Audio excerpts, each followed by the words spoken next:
When you look at the crowds today, you have maybe 5,000–6,000 people here. On the streets yesterday, 1 million people, 1 million Iranians in the street for the Ayatollah Khomeini.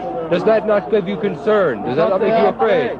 Because they are afraid, yeah, that's right. And most of the people don't say anything because they are afraid. And they are in silence, you know, they don't say anything. Is this the silent majority of Iran out here now? Yes, that's right. Do you want the Shah to return? Yes, Shah, return to the country. What about you,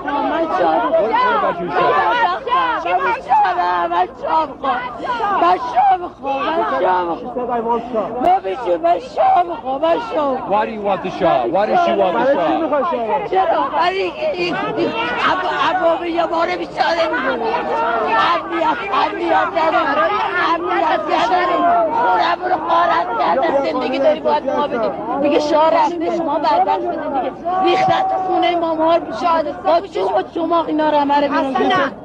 ما شاه میخوام ما بیچاره این شادی کشتنش حلاله کجای قرآن گفته.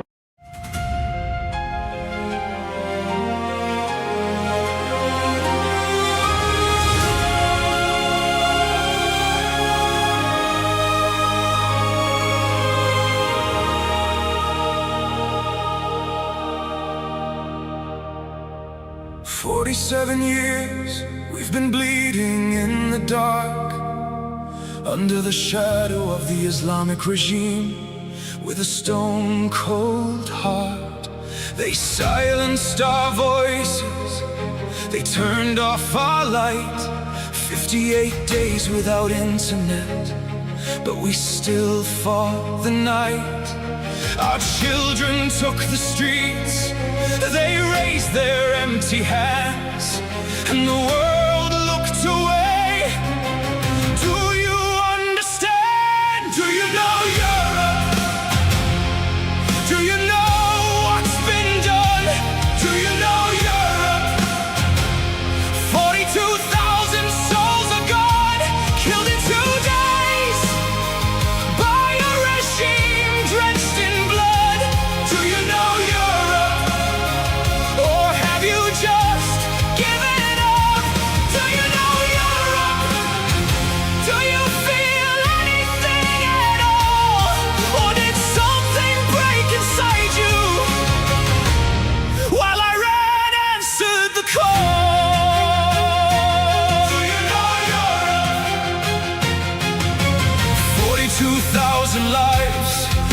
days, that's all it took.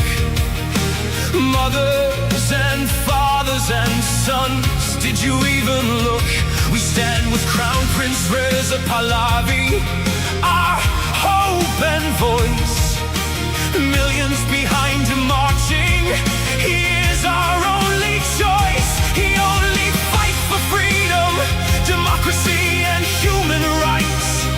But you mock him in your chambers while he fights for our lives, to pull us out of this darkness, this century-long night, while you sign deals with our killers and call it diplomatic right. Do you know Europe? Do you know what's been done? Do you know Europe? They hang 60-40 souls one by one, hanged within 4 months by a regime drenched in blood. Do you know Europe? Or have you just given up? Do you know Europe?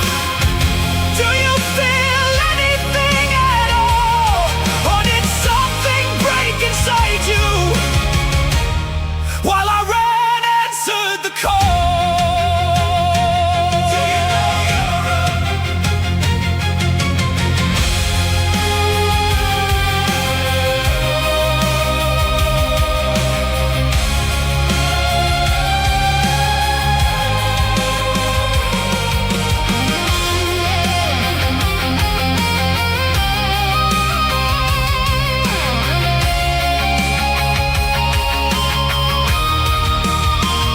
What happened to you, Europe? What made you so cold? What turned your heart to stone while our story went untold? Is oil worth more than blood? Is silence worth the shame? Because while you negotiate with murderers, we are dying, calling your name. Do you know Europe? Do you know what's been done? Do you know Europe? 42,000 souls are gone, killed in 2 days by a regime drenched in blood. Do you know Europe? Or have you just given up? Do you know Europe? We are still here, we are still strong. Do you know Europe? How much longer? How much longer? How long? Do you know Europe?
To all of our friends around the world, under the yoke of the Islamic Republic, Iran is identified in your minds with terrorism, extremism, and poverty. The real Iran is a different Iran, a beautiful, peace-loving, and flourishing Iran. It is the Iran that existed before the Islamic Republic, and it is the Iran that will rise again from its ashes the day the Islamic Republic falls. So let me be clear about how a free Iran will act towards its neighbors and the world after the fall of this regime. In security and foreign policy, Iran's nuclear military program will end. Support for terrorist groups will cease immediately. A free Iran will work with regional and global partners to confront terrorism, organized crime, drug trafficking, and extremist Islamism. Iran will act as a friend and a stabilizing force in the region, and it will be a responsible partner in global security. In diplomacy, relations with the United States will be normalized, and our friendship with America and her people will be restored. The State of Israel will be recognized immediately. We will pursue the expansion of the Abraham Accords into the Cyrus Accords, bringing together a free Iran, Israel, and the Arab world. A new chapter will begin, grounded in mutual recognition, sovereignty, and national interest. In energy, Iran holds some of the largest oil and gas reserves in the world. A free Iran will become a reliable energy supplier to the free world. Policymaking will be transparent. Iran's actions will be responsible. Prices will be predictable. In transparency and governance, Iran will adopt and enforce international standards. Money laundering will be confronted. Organized corruption will be dismantled. Public institutions will answer to the people. In the economy, Iran is one of the world's last great untapped markets. Our population is educated, modern, with a diaspora that connects it to the four corners of the world. A democratic Iran will open its economy to trade, investment, and innovation, and Iran will seek to invest in the world. Opportunity will replace isolation. This is not an abstract vision. It is a practical one, grounded in national interest, stability, and cooperation. To achieve this, now is the time to stand with the Iranian people. The fall of the Islamic Republic and the establishment of a secular, democratic government in Iran will not only restore dignity to my people, it will benefit the region and the world. A free Iran will be a force for peace, for prosperity, and for partnership.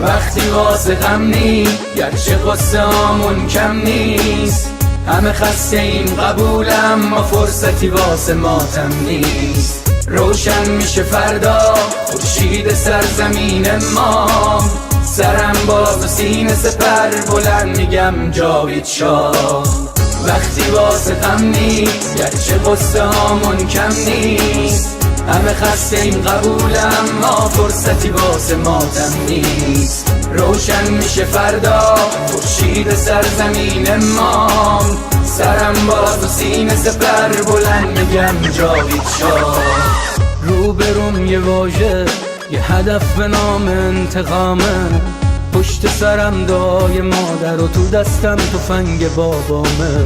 رو زبونم اسم شاه بگین عشق بی انتهاست. هر جا اسم ایران اومد اونجا صدای بچه رضاست. فردا می نویسن تو کتاب قصه دیمار.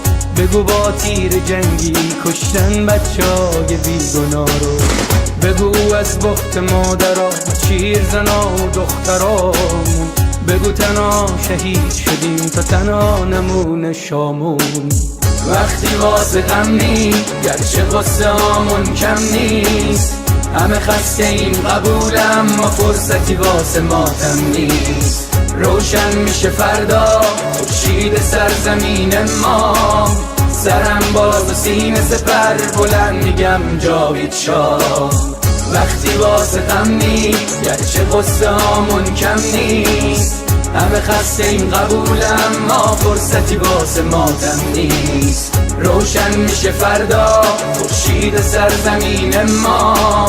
سرم باز و سینه سپر بلند میگم جاوید شاه. وقتی واسه غمی گرچه قصه آمون کم نیست. همه خسته این قبولم ما فرصتی واسه ماتم نیست. روشن میشه فردا خورشید سرزمین ما. سرم باز و سینه سپر بلند میگم جاوید شاه. سلام من به تو یار قدیمی، منم همون هوادار قدیم. سید سلام چطوری مردک کلی کتلت شدین دایی بدون مدرک. سلام بسیجی قهرمان رفتی پیش توسی با پنیر و یه نون سنگک. سلام به محفل قرآنیتون، سلام به مدیرای بحرانیتون، سلام به حاجی اکبر و طوله هاش و خارج و رفقای ارگانیتون. سلام به دزدای پول ملت که تش میفتین توی تور ملت. سلام به همه شما کرکسایی که دارین نونتون رو میزنین تو خون ملت تا که تش زیر دست و پاک و تک بخورین حالا هی به یه بادکنک بدوین. سلام آخر تو زندان باشه وقتی قرار به این آب خنک بخورین. مرگ بر ملا متولی ننگ در دنیا. ننگ بر دوتا مجاهد چپی بعد از ملا. مرگ بر ملا متولی ننگ در دنیا. ننگ بر دوتا مجاهد چپی بعد از ملا. اینو بگذاریم به خاک میرسیم، تجزیه طلبی که به خاک بیرسیم. ایران مردمش وطن پرستن، از کرد تا بلوچ بری به فاک بیرسی. توف به هر کی مفسی است، توف به هر کی در پی تجزیه است. توف به لوی و همونی که شیفته ی گل ملیگرا تو وطن خدا نفسی هست. سر کردستان همه برپا شدن، بلوچستان فدای مهسا شدن. شم واحد که شیر و خورشید ما بقی جعلیا تنها شدن. شادی باشه واسه همه در میهن، کور بشه چه شهر چی اهریمن. رخ رو بگی تا اون 6 کلاس سواد و خبرگان و مجد سری ترجیحن. شبهای عروس و دامادی باشه برن سلامتی نوش کنن و آبادی باشه. مقصد کجاست میدون شهیاده به سمت اتوبان آزادی باشه. سلام به نسل ندید پدیدا، نبودیم ندیدیم قدیمتی ما. شاه بود تو شادی کل میزدین، حالا شاه بر میگرده پیک میزنین. مرگ بر ملا متولی ننگ در دنیا. ننگ بر دوتا مجاهد چپی بعد از ملا. مرگ بر ملا متولی ننگ در دنیا. ننگ بر دوتا مجاهد چپی بعد از ملا. مرگ بر ملا متولی ننگ در دنیا. ننگ بر دوتا مجاهد چپی بعد از ملا.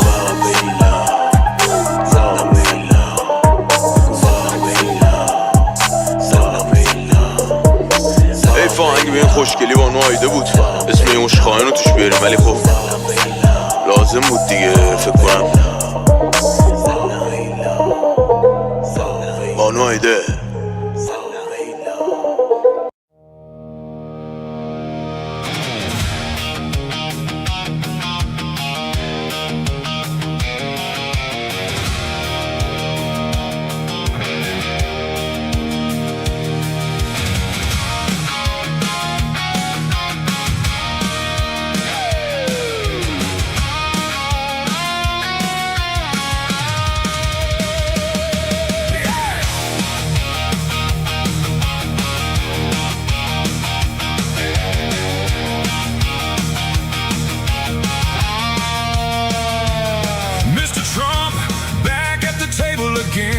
Talking of peace, but you know how it ends.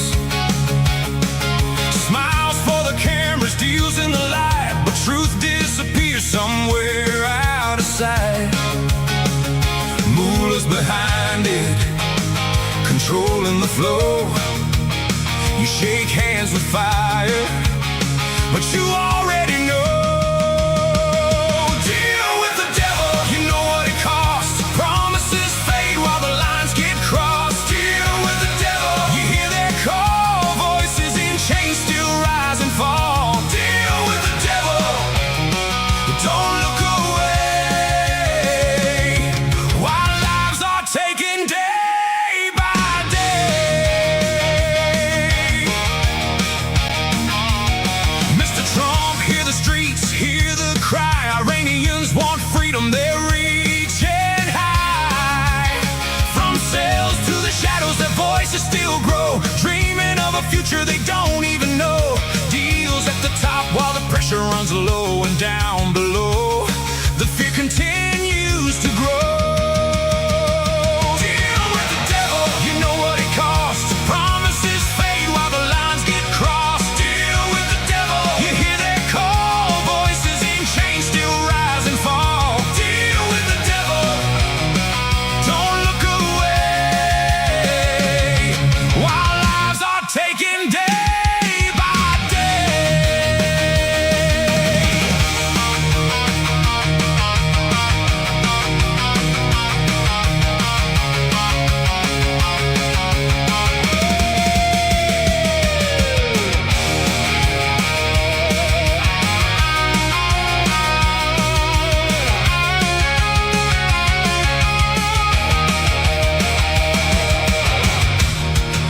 Mr. Trump, now the moment is real. Reagan or Obama, pressure or deal.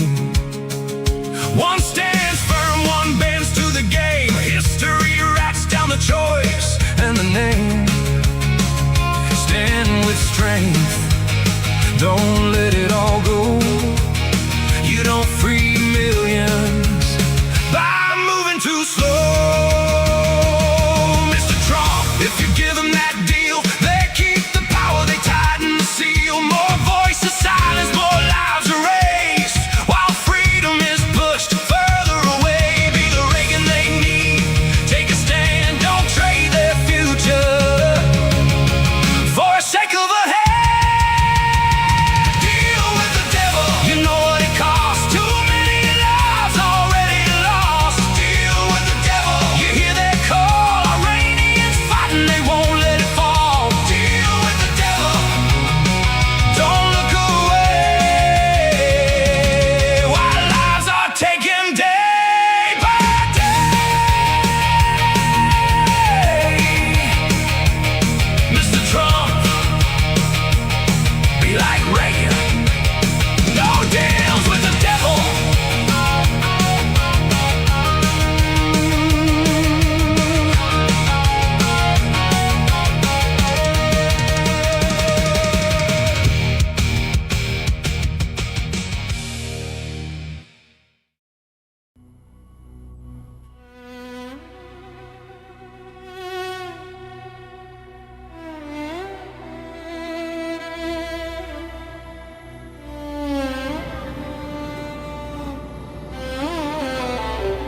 Let's go.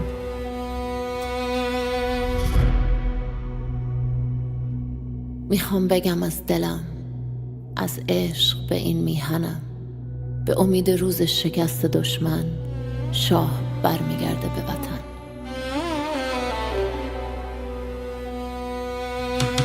برگشتن پهلوی، وحشت هر اجنبی، بلند بگو همشهری، شاه رضا پهلوی، نظام رسیده پرتگاه، بلند بگو جاوید شاه، برگشت شاه به میهن، دوای درد وطن، این آخرین نبرده، پهلوی برمیگرده، داره میاد پهلوی، زجه بزن سید علی، راه نجات وطن، پهلوی هموطن، ایران میشه گلستان، شاه که بیاد به ایران، ایران که شاه نداره، حساب کتاب نداره، آخون باید گم بشه، توپ تانک فشفشه، گم شو بیرون اجنبی، داره میاد پهلوی، فریاد بزن جاوید شاه، شاه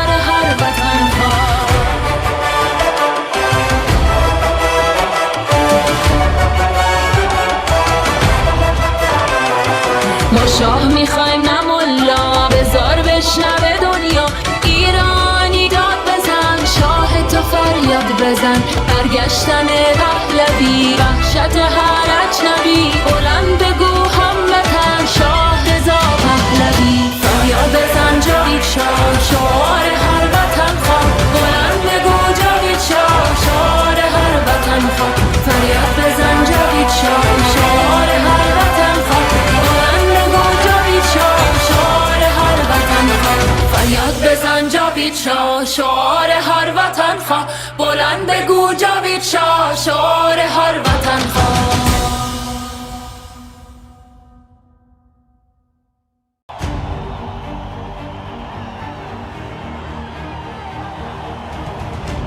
Look at us here today.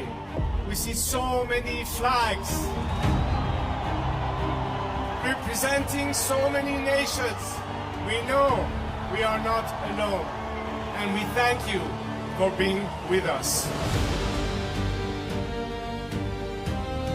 For all people around the world who stand today in unity with the Iranian people, this is not just because it's good for us, and you do it out of compassion and care for our rights to liberty and justice and equality and human rights.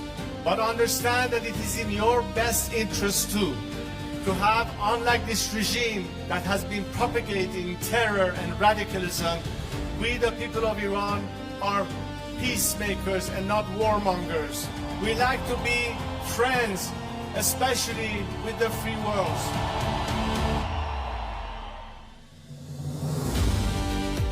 We'd like to be able to have the best neighborly relationship with the people of our area and the region, with the Arab countries, with Israel, and all our other neighbors. We are fighting for justice, we're fighting for human rights, we are fighting for liberty, we're fighting to put an end to all sorts of discrimination. Because as an Iranian, I stand here to tell you that I've dedicated 47 years of my life because I think that my country deserves far better than what we have right now.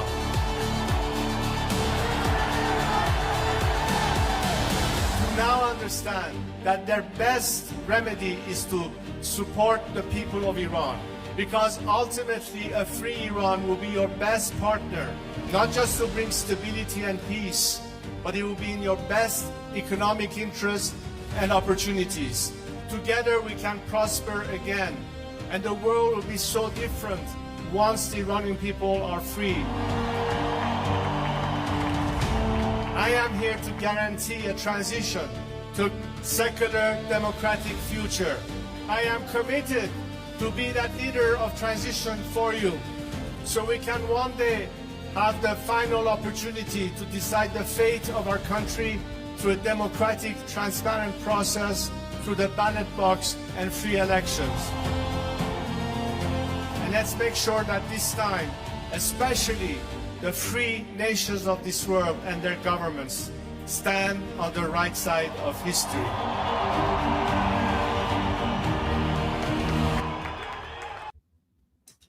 Well, Durud Patriots, good morning, good afternoon, good evening, wherever you are. Welcome to day 173 of Iran Revolution Live with your wonderful and amazing host, Mr. Armin Navabi. And your wonderful and always amazing host, GOLDIE GHAMARI. Thank you so much. Armin, how are you doing today? Oh my God, where do we even start? We have a new interview with Prince Reza Pahlavi. We have J.D. Vance coming out and clarifying a whole bunch of things. And we have President Trump with a couple of Truth Social posts. So there's so much happening. So let's start with King Reza Pahlavi. I think that's always a good place to start. Exactly. I knew you were going to say that. And we're on the same wavelength. Yes. Oh, yes. Okay. Let's do that. So I didn't watch it because I wanted to watch it with you. Oh, wow. So let's watch this. All right, let's watch this. He's the man who believes he could be the transitional leader of Iran. Thanks for coming. Thanks for your time. Thank you. But the deal his American allies have agreed suggests regime change is no longer their goal. The son of the last Shah, in exile for almost half a century, has seen only fragments of what's been agreed. But he fears any memorandum that takes the regime at its word. Is this a good week for the people of Iran? Is that a breakthrough, or is this a bad week? Look, this regime cannot be trusted. It's only trying to buy time. And 40,000 Iranians haven't died in the span of 2 days for a nuclear deal or for the Strait of Hormuz to remain open. They have died for the sake of liberty and freedom and democracy. And they've been oddly absent of any negotiation. You cannot trust a regime that just today executed yet again 2 of the people who were part of that uprising in January 8th and 9th. It's just trying to buy time. This is partly the reason why I think this deal will not work or will not last. Not sure if you've heard these comments from President Trump at the G7 today. He said, the current Iranian leadership are very rational people. They are nice to deal with. They are strong and smart people. They are not radicalized, and they are looking to help their country. Does that hurt to hear that? Well, I'll wait for the next tweet, which might come in a few hours, because we have seen a pattern of contradictory messages coming out. So I'm not going to judge by every headline that is coming out. How many of these campaigns of liberation around the world have we witnessed that didn't have a component of foreign support or assistance that put an end to unwanted situations? And how does that Iran look? should not be an exception. How does that ambition and that sentiment look in terms of bullet points in this memorandum of understanding? What do you need to see in that document? But I think I would say that it's not just a nuclear issue. It's not just the waterways being open. It's not just about the fact that there are long-range missiles that are not possibly targeting most of continental Europe, but it's about political prisoners. It's about executions. It's about a lack of communications with the free world. So you'd like that memorandum to say something specific about access to the internet, about political prisoners? Well, I think if they want to take into account what it will mean in terms of popular sentiments in Iran, as opposed to satisfying a regime that is clearly unpopular and untrusted by the nation, this is really, at the end of the day, a matter of moral responsibility. If any of this is absent in this discussion, that means that you ignore a whole nation and you're just trying to find a way out of this mess and basically kick the can down the road and let it be somebody else's problem. You have been so aligned with the Trump administration. You steer clear of directly criticizing them, even when more than 150 people were killed in the attack on the school. Do you regret that? Look, any human life loss is one too many. Of course, we are grieving for the casualties that occur. But who is to blame in all this? It's the regime that actually, to take a page out of what Hamas has done in Gaza, hiding people, using them as human shields. For us, it was a path to liberation. It was a path to, it's almost like a rescue mission of some form, if you are a hostage. And I think the rest of the job is for the Iranian people to do. This was a US attack. And surely many of your compatriots will find it difficult seeing you in that answer unable to directly criticize the US actions. Well, if you want to take one incident and blame the entire action just on that fact, that's distorting the picture. The reality is that when people saw that help was coming, they started writing the president's name on the walls on the streets of Iran, naming streets after him. Can you, on the one hand, say a nation is on the verge of being liberated? It's like telling the French, did you object the fact that the Allied landed in Normandy and liberated you from the Nazis? Otherwise, you'll be speaking German right now. To us, that intervention was necessary to cripple the regime that is using military weaponry to shoot at their own citizens on the street. We've been reporting and investigating plots against Iran international journalists in this country. including one plot that was foiled and dubbed the wedding by the IRGC. Mhm. 2 weeks ago, we had convictions in the cases of a plot against another Iran international presenter. That's just the tip of the iceberg. There's a lot more to it. And in fact, I've conveyed our assessment and the mapping of all the networks that the regime is using under the guise of cultural centers or what have you, that fund these actions, that support the terrorist cells that are not deployed on European soil, including the UK. Look, if this is something that is happening to somebody living on European soil in a country of freedom, when there should be rule of law, that there should be justice, that there should be police protection, what have you, and they are being victimized here in Europe, imagine what's happening in Iran. That's the entire point. One last question. The World Cup. Tell me what it means to you to see Iran play, and tell me what it means to the Iranian people, what it would mean to see them win. You know, every time in all these years, as an instinctive reaction, I always supported our national team, regardless of the political circumstances, because it's our national team, whether it's in the Olympics or anywhere else. This is the first time I can tell you there's a lot of mixed feelings about this, if not a decisive opinion about it. Look at what happened to the Iranian female soccer team in Australia. They were forced, although they wanted to seek asylum, they were blackmailed.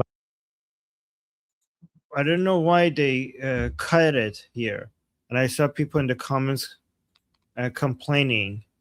Like this person is saying, why the interview was cut at the end? Is that what you mean by professional journalism? So it just got cut with the soccer area related question. Strange. Yeah, that was. I wonder if there's like a full interview, full version, and this is just like a clip of it or something. Maybe I could search for it. I mean, if you look at their channel, the interview was with ITV News. Mm-hmm. If you look at it in their videos, there's only one Pahlavi video, and there's nothing else. But his answers were so good. Oh my God! Every time I listen to him, I realize I get reminded again why the Iranian people have chosen him as the leader. So I want to go to President Trump, but just for fun, I have to show this. We have to go here first, okay? Because so guys, I think everybody here, like most people here, have already seen Pezeshkian signing the agreement and President Trump. Not the agreement, sorry, the memorandum of understanding. And so did, Pezeshkian. But I think because we didn't get to do this here together, we should look at these pictures, right? Because this is Pezeshkian holding, look at this. Okay, holding the signature. And you have to hand it to Ghalibaf. He knew that his signature next to President Trump's signature would be devastating for him. Like that he shouldn't do that, right? Like he knew that. But let's actually look at guys, we told you that Pezeshkian has figured out that he's the scapegoat. Okay. Look at his face. It's like, oh no, what do you have done to me? Like, why? Look at them here. And like, oh no, therefore, like somebody save me. They're making me put my signature next to the people who killed the supreme leader. This is Ghalibaf was supposed to sign this, and Ghalibaf was like, nope. This is why we have this idiot for. This is why we have Pezeshkian for. And I bet you this is exactly what Pezeshkian is feeling like. And this is what we predicted. This is what we predicted is going to happen. This is like they're fattening him up for exactly a day like this. Ghalibaf did everything to come into power, and he wants all the credit and none of the blame. So they're making Pezeshkian do that, and I think he looks very stressed. Is it just me? I think he looks very, very stressed.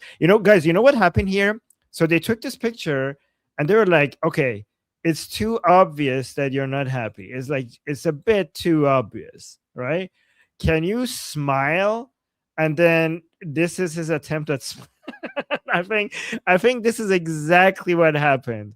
This is them taking picture like you look like you're, I don't know, you look like this is the worst day of your life. Like, can you attempt to smile? And then this is his attempt. That's what I think happened. Right. Okay. Get me out of here. This is why he was trying to resign. All right, let's go to President Trump's post. We have 2 posts by President Trump. Let me see which one is first. Okay, I think this one was first. So President Trump, let me remove the chat so you could all see it.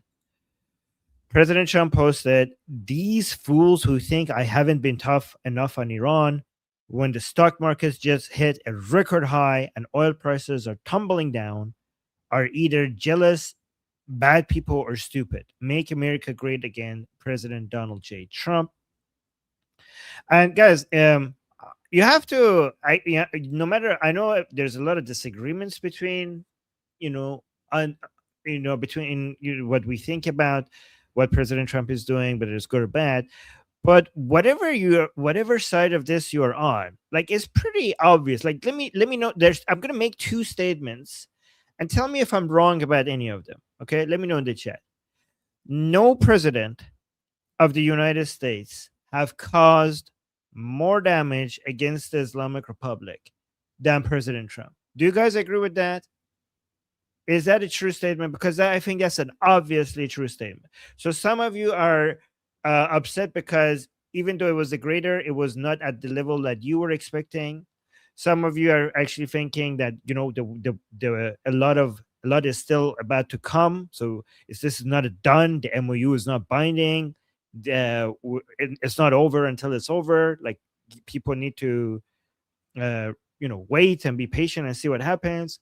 And a lot of people would think, like, well, actually he has done everything completely perfectly till now, and you don't need to wait because it's already pretty great. But there's this agreement, like, oh, but whether you wish he did more, whether you wish he did less, whether you think he did exactly the right thing, it is still true that President Trump has caused more damage to the Islamic Republic than any other president in U.S. history, right?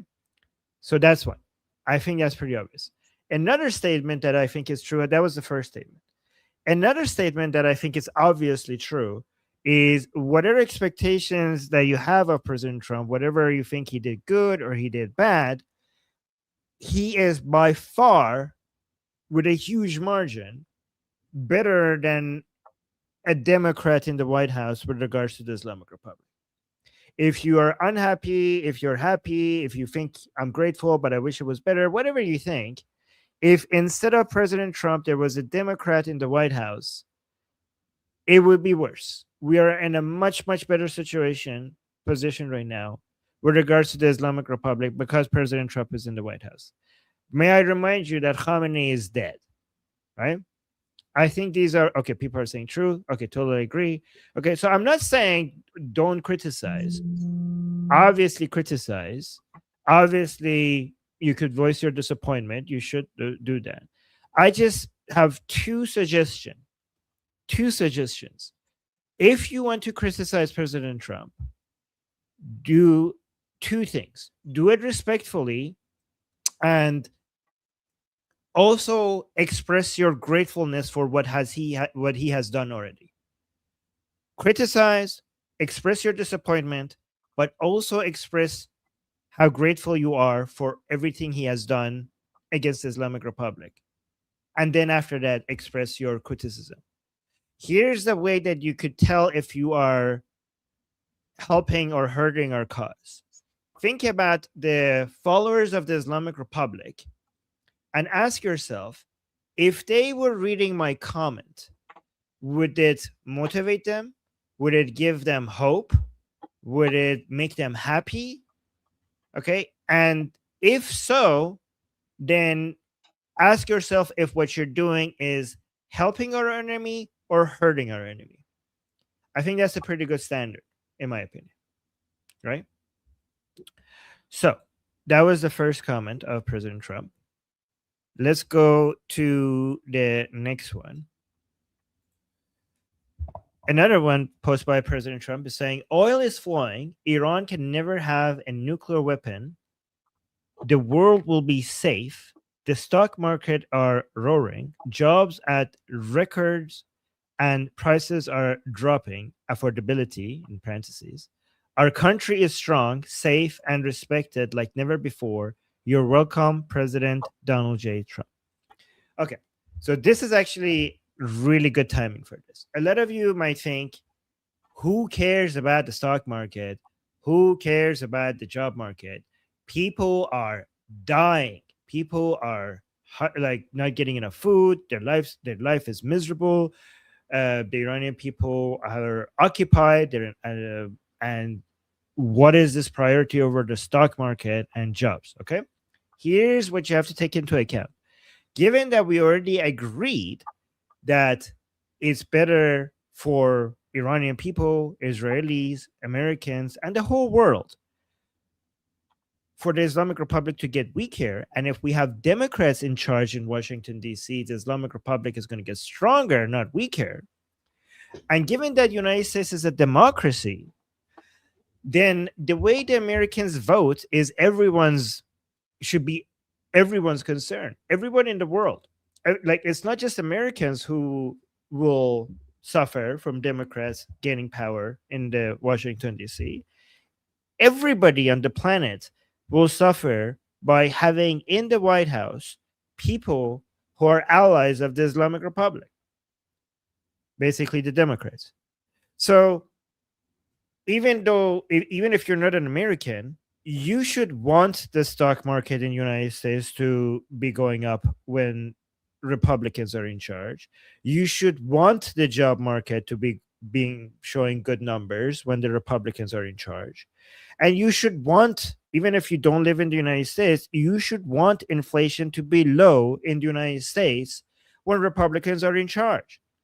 Because if it's not the case, then the Democrats are going to take over and everybody will suffer. Everybody on the planet will suffer. And this is why people have to understand the limitations of President Trump, because even though United States has a giant military with crazy amount of power, it is limited in a good way because it's a democracy, and it's limited short term, but that limitation is actually what makes it stronger. And that means that the voters' opinions matter, right? The voters' opinion matter, and it's good that it matters. That's a source of strength for the United States, that the voters' opinions matter, right? So, but in the short term, in the long term, that's in our benefit because it makes the United States a stronger country. But in the short term, that adds limitations. There's a reason why in geopolitics they tell you that all external policy is a downstream of internal policies of a country.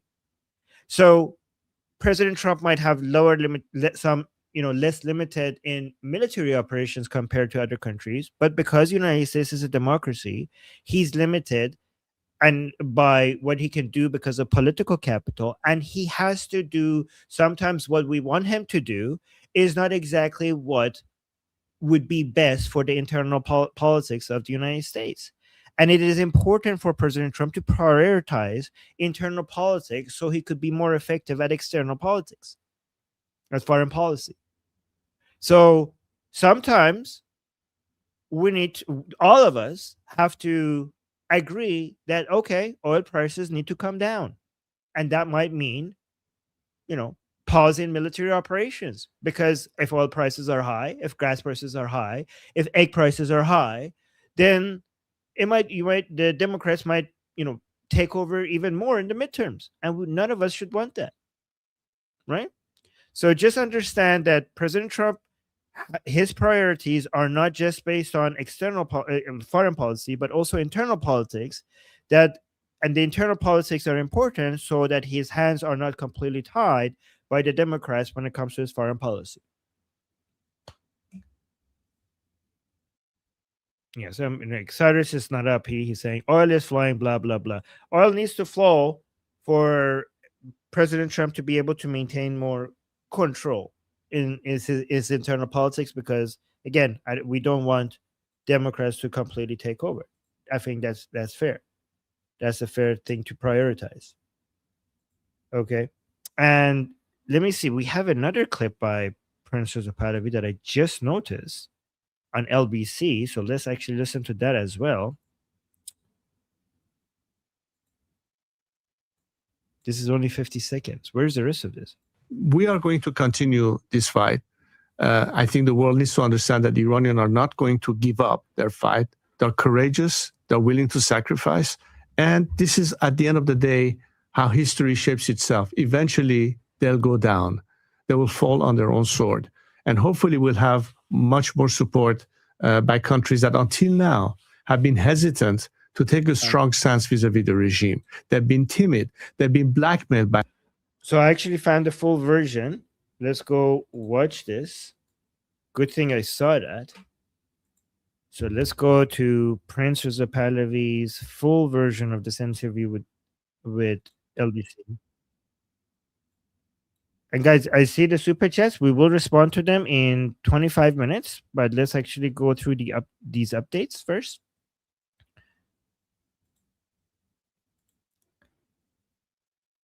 Let's talk now to the man that much of the Iranian opposition looks to as its natural leader, the son of the last Shah of Iran and the exiled Crown Prince of Iran, now leader of the democratic opposition, Reza Pahlavi, who joins me in the studio. Welcome to the studio. Great to have you here. Thank you.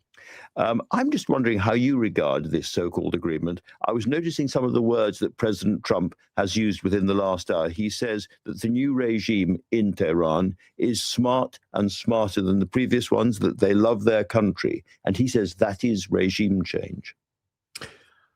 Look, if you examine in the past 4 decades, the overall behavior of this regime, we can say that they are not to be trusted. And this is why I think this deal will not come through. Time and again, we've seen that the only strategy has been to buy time. As a matter of fact, a source very close to the current leading negotiator on behalf of the Iranian regime, Ghalibaf, has been stating that they need some time to regroup, restock, rearm themselves offensively and defensively to get ready for the final battle. Not hiding it, are they? Not even that. So if that's already not, the sort of red herring, I don't know what else is. But the bigger picture is this, Andrew. The Iranian people have not lost 40,000 people on January 8th and 9th for the Strait of Hormuz or for the nuclear deal. They've been fighting for liberation, and they've been under occupation for 47 years. This is where my focus is. And at the end of the day, we believe as Iranians that once liberated, not only the world will be rid of every aspect of antagonism that this regime has brought into place, but it will change entirely the dynamics of the Middle East and beyond. This is really what we hope your listeners and government are listening and understand of how crucial it is to understand that the persisting existence of this regime is the continuation of all the problems. There was a moment a few months ago when it really did seem that the regime might be about to fall, when there were huge numbers of people on the streets, and the IRGC and others had not yet started to machine gun or hang people. What do you think went wrong? Why did that moment of democratic revolution not happen? In this kind of struggles, when you are facing a regime that is ruthless to the point that an industrial murder scale has occurred, in over 2 days, this killed 40,000 people. That was not enough for them. They chased them into the hospitals and finished them on their hospital beds. And there's so much more to it that is beyond what you have heard. And all of a sudden you have a sort of halt in the process. So we have to regroup. We have to adapt to the new circumstances. And irrespective of whether there is a deal or not, and irrespective of whether there is support for the Iranian people or not, our struggle will continue. So we are regrouping. We are reorganizing. I think people eventually will find another chance to come to the streets at the right time, obviously, given some circumstances. And we are pretty much reorganizing ourselves under the circumstances. Well, let me ask you about that, because it's pretty clear that for an awful lot of Iranian people, money is tight. Indeed, people are finding it hard to pay basic bills for food and petrol and the rest of it. It's pretty clear that that is getting worse. The shortages are getting worse, and the stories about corruption are getting worse. So do you think there is going to be another moment of, as it were, democratic uprising before too long? Of course. And look, this, when you fight for liberating yourself, there's no end until you ultimately succeed. It could take a long of time. It could take a shorter amount of time, depending, of course, to what extent you are completely on your own or whether or not you get some more element that supports it. And at the end of the day, I think the Iranian people will not settle for anything short of a clean break, because no aspect of the remnant of this regime have any legitimacy with the nation. We have paid a high price to get to this point. A very high price. President Trump started this war making big promises about regime change and big promises to the Iranian people. Are you disappointed in the way that he's finished it? Well, I don't know if it's finished yet, well, because as you know, every few hours we have a different tweet coming from this president, and all of a sudden the headline changes from one thing to the other. So I'm not reading too much to any statement that has been made. And in fact, I was just following a little bit what was happening live in Evian in the press conference. And we hear a lot, but we have yet to see what happens. Even the president of America says, well, let's see how they behave. Beyond how the regime behaves, we know how it behaves. So it will try to eliminate anything that stands in their way, including its own population. But we are going to continue this fight. I think the world needs to understand that the Iranians are not going to give up their fight. They're courageous. They're willing to sacrifice. And this is, at the end of the day, how history shapes itself. Eventually, they'll go down. They will fall on their own sword.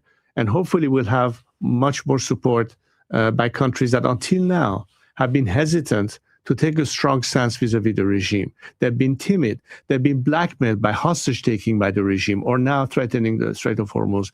If you reward a regime that blackmails you by promising them economic relief, it's adding insult to injury. And if you were to give that money, it will not trickle down to the people, by the way. They'll keep it. They'll keep it for themselves. Can I ask you about your own position? You've been out of the country now, what, 47 years, something like that? I left the country, last time I was in my homeland was in 1978. So it's been quite a while. So quite a while.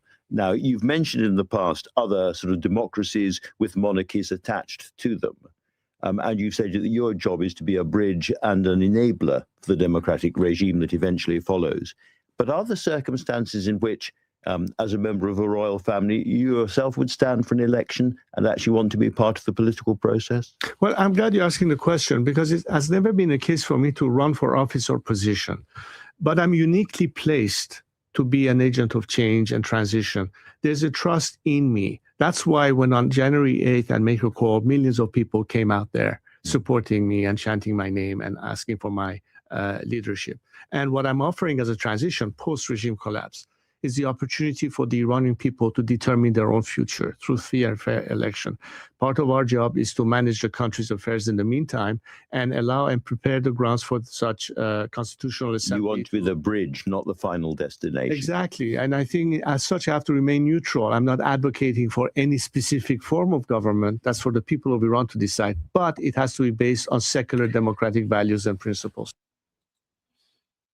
Okay, that was, these are really good guys, especially for us Iranians, because when we know what the position of our leader is, then when we go around and try to make sure that we're not misrepresenting the Iranian people, we use whatever Princess of Pahlavi is saying as a reference to make sure that we're not diverting away too much from what we're supposed to be advocating for, because obviously he's a representative representing the Iranian people, and his voice is the voice of the Iranian people. And if people like us, like Goldie and I, want to make sure that we are on the right path, whatever points he's making is the reference, right?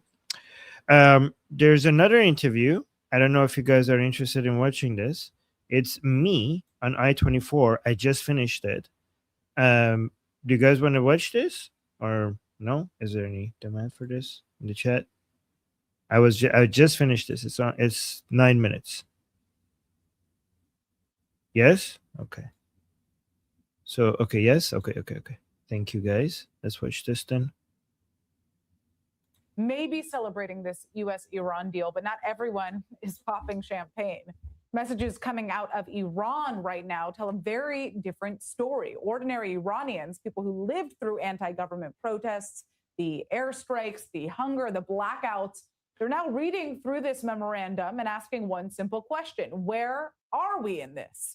The deal talks about uranium, it talks about Lebanon, it talks about frozen assets and oil sanctions, but for many Iranians on the street, their lives and their rights, their dead, are nowhere in this text. One message that was sent to the news outlet Iran International put it very bluntly: we gave our fallen, we endured more hunger and poverty, we were killed unjustly, but uranium was the main issue. And another called it a deal signed, quote, over the bodies of Iran's children. Well, joining us now is ARMIN NAVABI, Iranian political analyst. ARMIN, these messages from inside Iran describe betrayal, they describe grief, rage, really. Does this reflect what you are hearing broadly from Iranians from within Iran and also the diaspora as well? How deep is this disillusionment? It is very significant. I do, on a daily basis, I have a show, a YouTube show that my audience is inside Iran, and people come up and they give me their opinions. And, you know, every single day when Iranians come up and speak to me, and also in the live chat, you could see that they're very disappointed. They feel betrayed. They feel forgotten. That is true. I do try to push back against it, and I try to promote some hope and a sense that this is actually not the betrayal that they think it is. It is a very difficult thing for me to do, because most of the comments seems to be really upset regarding how things are going. However, I do think that I'm actually, at least on my show with Iranians inside Iran, I'm actually successful in, you know, pointing a few things out to them that at the beginning of the show, people's attitude changes completely compared to the end of my show. And if you want, I could tell you exactly what I tell them that makes them feel more hopeful regarding. Okay, so first of all, I tell them that no matter how disappointed they are with President Trump, what we got from President Trump was against the Islamic Republic was far more significant than any president in U.S. history. So don't compare to what President Trump did compared to what you wanted him to do. Compare what he did compared to any other president. The Islamic Republic has never been this weak. The amount of damage that the President Trump and alongside with Prime Minister Netanyahu have done to the Islamic Republic has made us years closer but Armin, to I just have to toppling the regime. I just have to ask you, I mean, it's true what you're saying. It's absolutely true. But the reality on the ground right now is that we're still seeing the Islamic Republic maintain power. And now we're looking at what is reportedly going to be $300 billion that are going to be funneled to rebuild Iran. And of course, I'm assuming that much of that will go to the Islamic Republic rebuilding itself and its military capabilities. So actually, the $300 billion, if it is what they say it is actually damaging to the IRGC rather than helping the IRGC. Because first of all, the economy of the Islamic Republic right now is not in a situation where it could absorb $300. These $300 billion is supposed to be by private businesses, two private businesses. It's not supposed to be from the United States, and no private entity would spend billions of dollars in Iran when the IRGC has a monopoly over 2/3 of the economy and could shut down and destroy. So remember, IRGC is power and control comes from its dominance over Iran's economy. So anything that opens that economy, so it's based on isolationism, it's based on a command economy structure, it's based on having monopolies over main industries within Iran, and it's also based on anti-Americanism and being anti-Israeli. So these $300 billion is supposed to be for the private sector, which is the biggest threat to the IRGC's dominance over Iran's economy. And without the IRGC being dismantled or without it losing control over the economy, no private sector will actually, if you invest in Iran to private businesses with IRGC still having control over the economy, it's just basically burning your money. So that money will not make it into Iran unless IRGC loses its grip over the economy. And if that happens, plus with the competition with the private sector, that would be the beginning of the end of IRGC's control and dominance. So this is not $300 billion that will go to IRGC. This is $300 billion that will go to IRGC's competition, which is the private sector that the IRGC for years has been trying to destroy and weaken. So I don't see it like that. And that's another what thing. is, so then I guess that leads me to the question of what was the incentive to sign this deal at this point, if that is indeed going to be the case, because obviously we are seeing, it is fair to say that the Islamic Republic is in a weaker place than it's ever been. But, you know, at the same time, it's still maintaining a certain level of strength. So the thing to remember is that this is not a deal. This is an MOU, and it's non-binding, and it's only and United States can still do whatever it wants because it's the enforcer. Like, who's the enforcer of the MOU? The enforcer is the United States. So that means basically, if it's binding on the Islamic Republic and not the United States. United States doesn't have to abide by anything that is written in the document. It could just look at whatever the Islamic Republic does, and it's not happy. It could go back to bombardment whenever they want, and nobody can do anything about it. So the MOU is, to me, the MOU is about giving Ghalibaf the advantage, because I think the Americans have found an inside man in the Islamic Republic that is helping the Americans weaken the IRGC and the supreme leadership without military actions. And Ghalibaf needs to be able to sell this internally to some regime supporters, or else it will completely eliminate him. The MOU needs to be written in a language that he could convince at least some people that this is not as bad for the Islamic Republic. I think there are two agreements that are being discussed here. One that is on the MOU, which is just for show, and something that the Ghalibaf could have some chance of selling it to an entire audience. But then there's an actual agreement between the Americans and the Islamic Republic, which is something that Ghalibaf, I think, has more fully submitted to President Trump regarding what behavior he's going to try to enforce on. But it's hard to do because IRGC still has a lot of power. But it seems like Ghalibaf has temporarily been able to maintain control and become the dominant player within the Islamic Republic with the help of the Americans.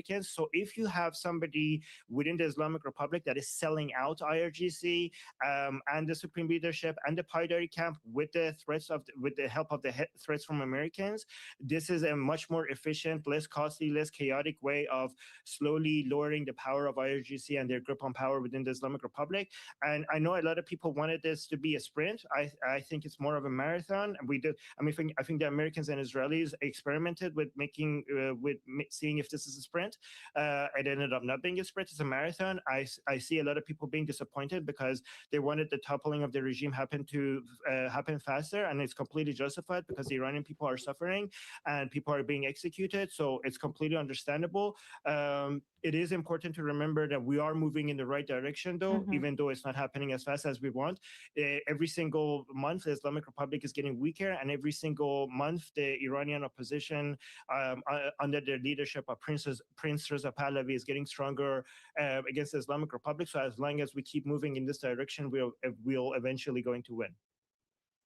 Final thing that I just want to ask you, if you could just answer this in one line, because we have to move soon to a commercial break.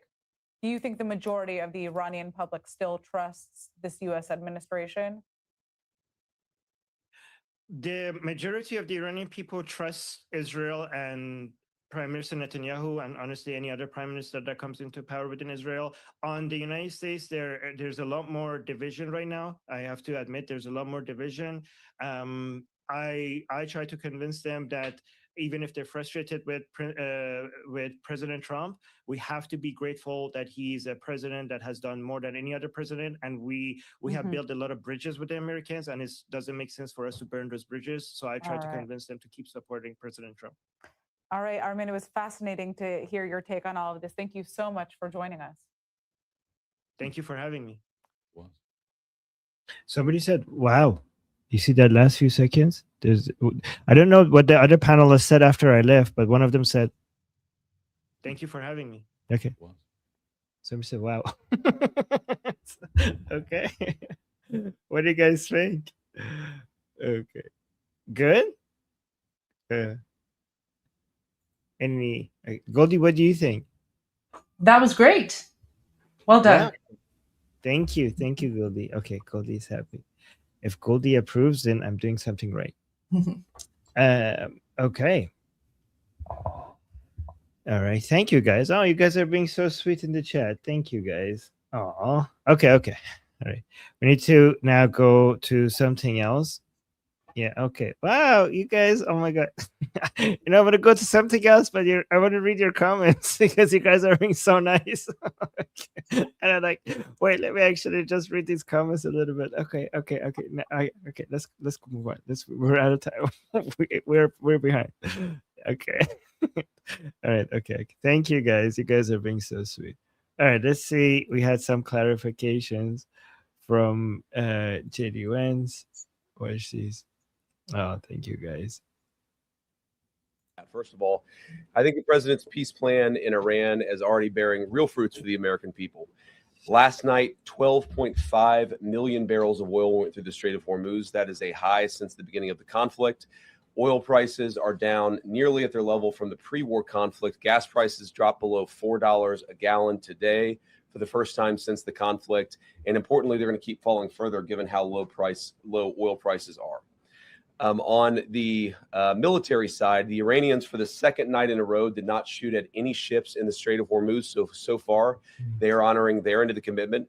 And on the blockade, CENTCOM has allowed north of a dozen ships to go through our naval blockade. And so we're also honoring our end of the.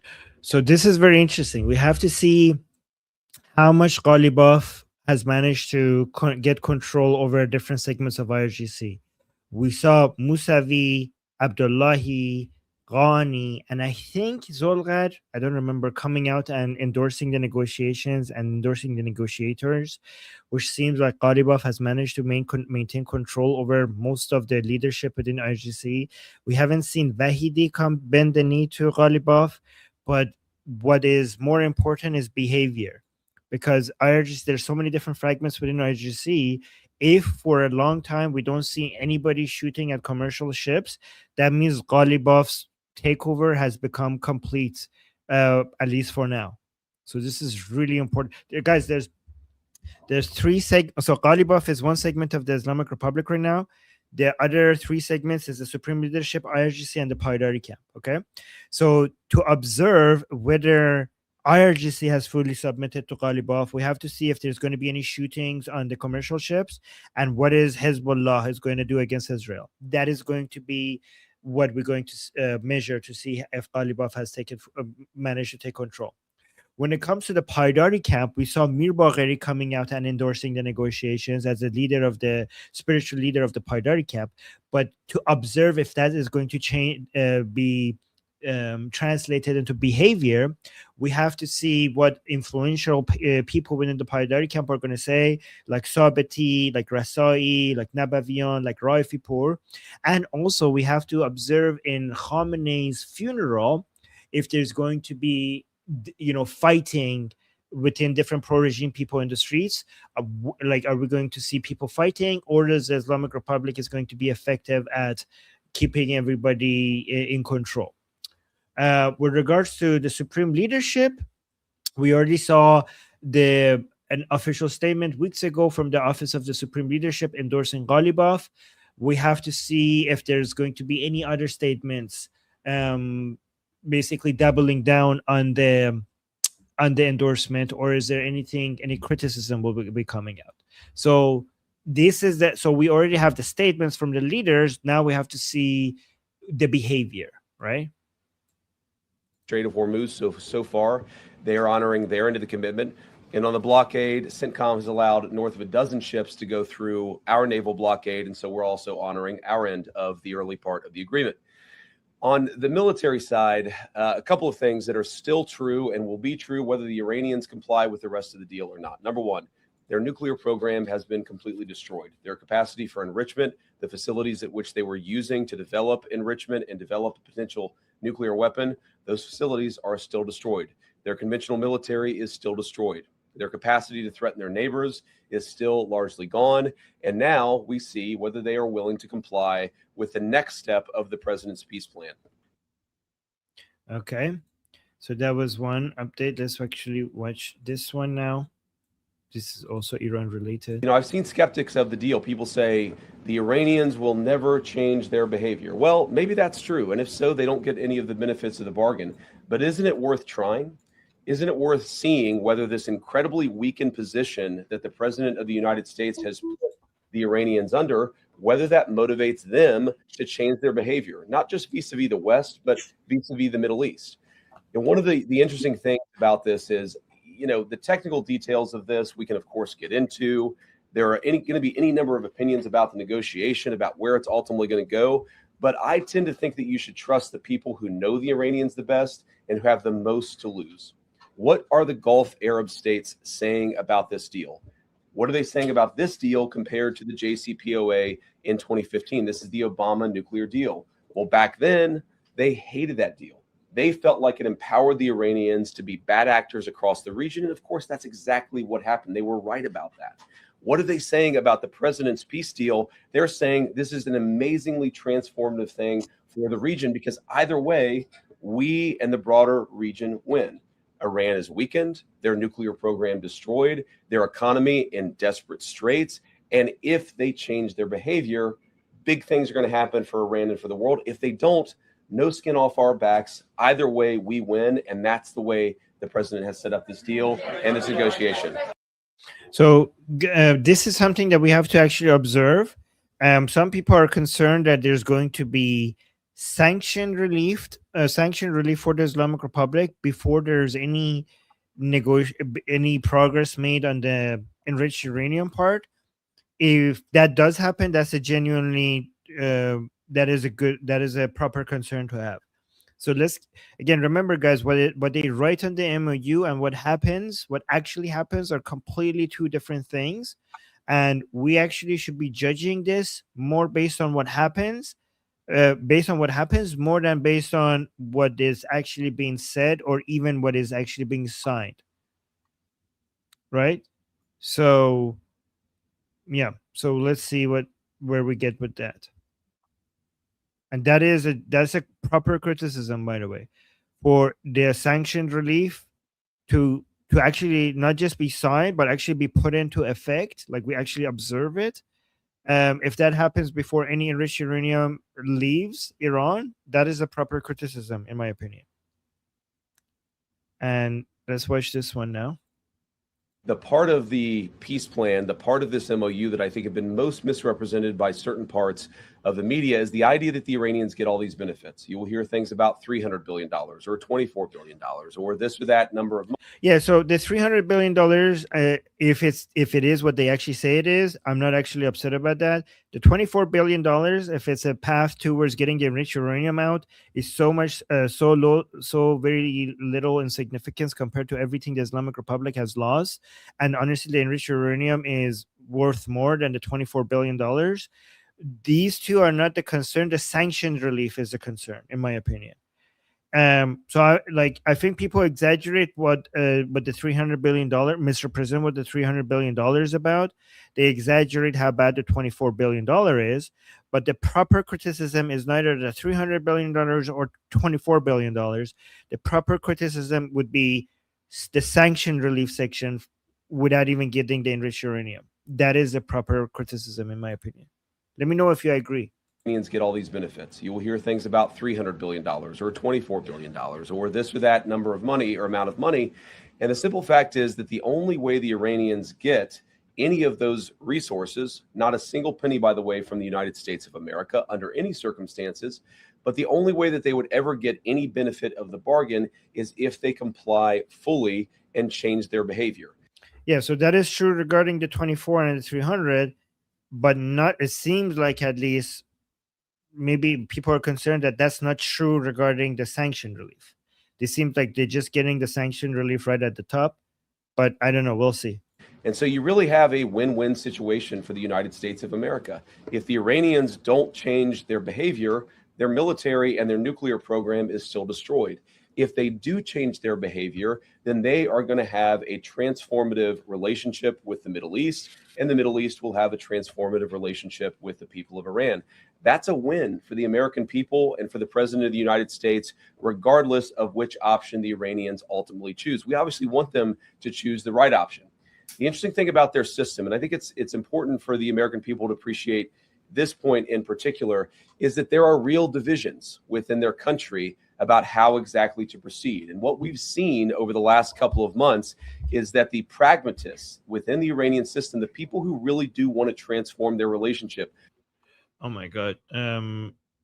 Yeah, the people who are you're talking about the people who want to survive and not die. They're not pragmatists in the sense that it's pragmatic for Iran. They're only pragmatic in the sense that they're trying to save their own lives and not die under bombardment. Over the last couple of months is that the pragmatists within the Iranian system, the people who really do want to transform their relationship with the Middle East and with the world, those people are winning the argument. The United States wants those people to win the argument. The United States wants to have a better relationship, but in order for that to happen, the Iranians have to perform. And if they don't perform, so there is no better relationship with the Islamic Republic because the Islamic Republic is so fundamentally anti-American. The only way to have a better relationship with the Islamic Republic is for there to be no Islamic Republic.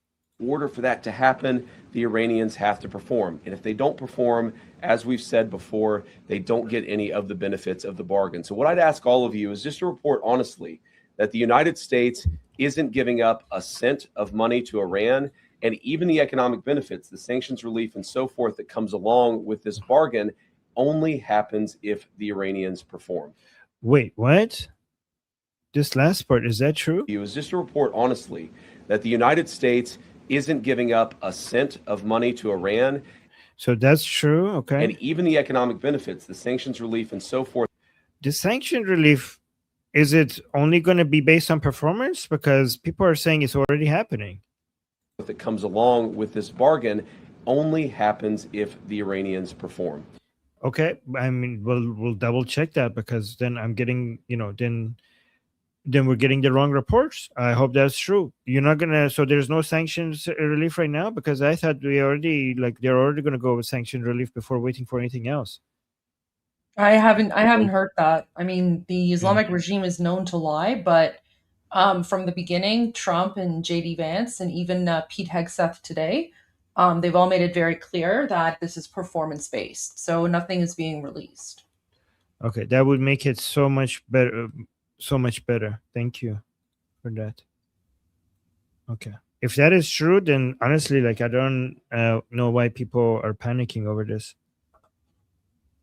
So we destroyed a substantial number of their ballistic missiles and their ballistic missile launchers themselves. It's not just the bullets, but it's the actual gun. And that's what we were extremely effective at in destroying during the last 3 months of the campaign. All the president said yesterday is that, of course, countries don't give up the right of self-defense. Israel doesn't give up the right of self-defense if Hezbollah fires rockets or drones at Israel. The Iranians don't give up the right of self-defense. Those missiles are not for self-defense. Those missiles are for destroying Israel. And Iran's self-defense, if Iran wants to do self-defense, it needs to self-defense against its main enemy, which is the Islamic Republic. So any military equipment that the Islamic Republic has doesn't help Iran defend itself. It helps the occupier of Iran maintain control over Iran.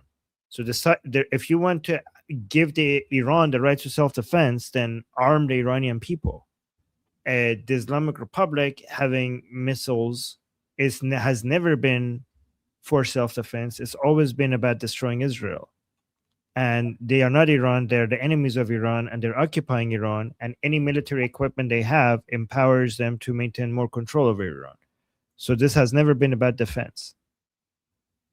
At Israel, the Iranians don't give up the right of self-defense in their country, but we do expect that as part of the final deal, they are not going to be able to build the kind of missiles that can broadly threaten the entire world. And that's what the President of the United States said yesterday. And look, I mean, it's very simple. You can't tell a country, whether Israel or Iran, they're not allowed to have any self-defense. That's not what the president has asked. That's not. Well, you don't need to ask them. You could you take it away from them by force, not because all those missiles are not for self-defense. Yeah. I mean, if somebody is trying to kill me, I'm not going to go ask them to give up their gun. I'll try to shoot them before they reach me. What the president has requested, but as part of the final deal, what we want to see is Iran not funding regional instability, funding regional terrorism, and of course, trying to rebuild their nuclear weapons program. That's the main thing. The nuclear weapons program is destroyed. It is gone. If the Iranians decided tomorrow to build a nuclear weapon, they simply don't have the capacity in order to do that. What we're trying to ensure is they don't rebuild that capacity, not just a year from now, 2 years from now, but many, many years from now, so that our children never have to worry about a state sponsor of terrorism having a nuclear weapon.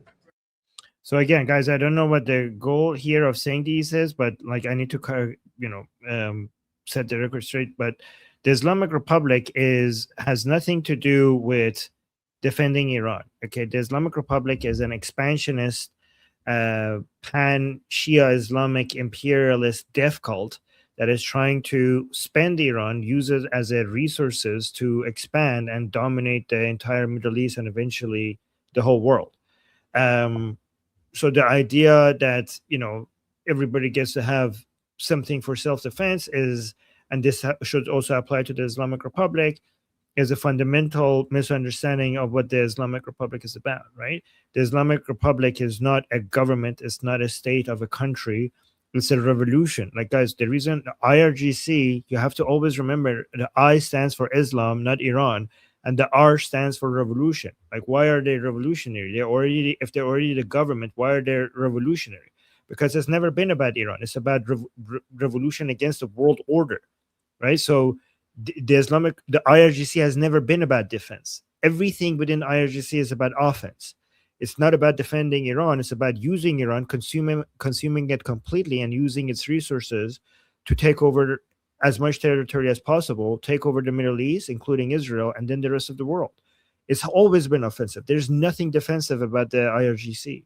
So anybody who said, like, well, they should have some missiles because every country gets to have missiles doesn't understand, it's a completely misrepresentation of what IRGC is.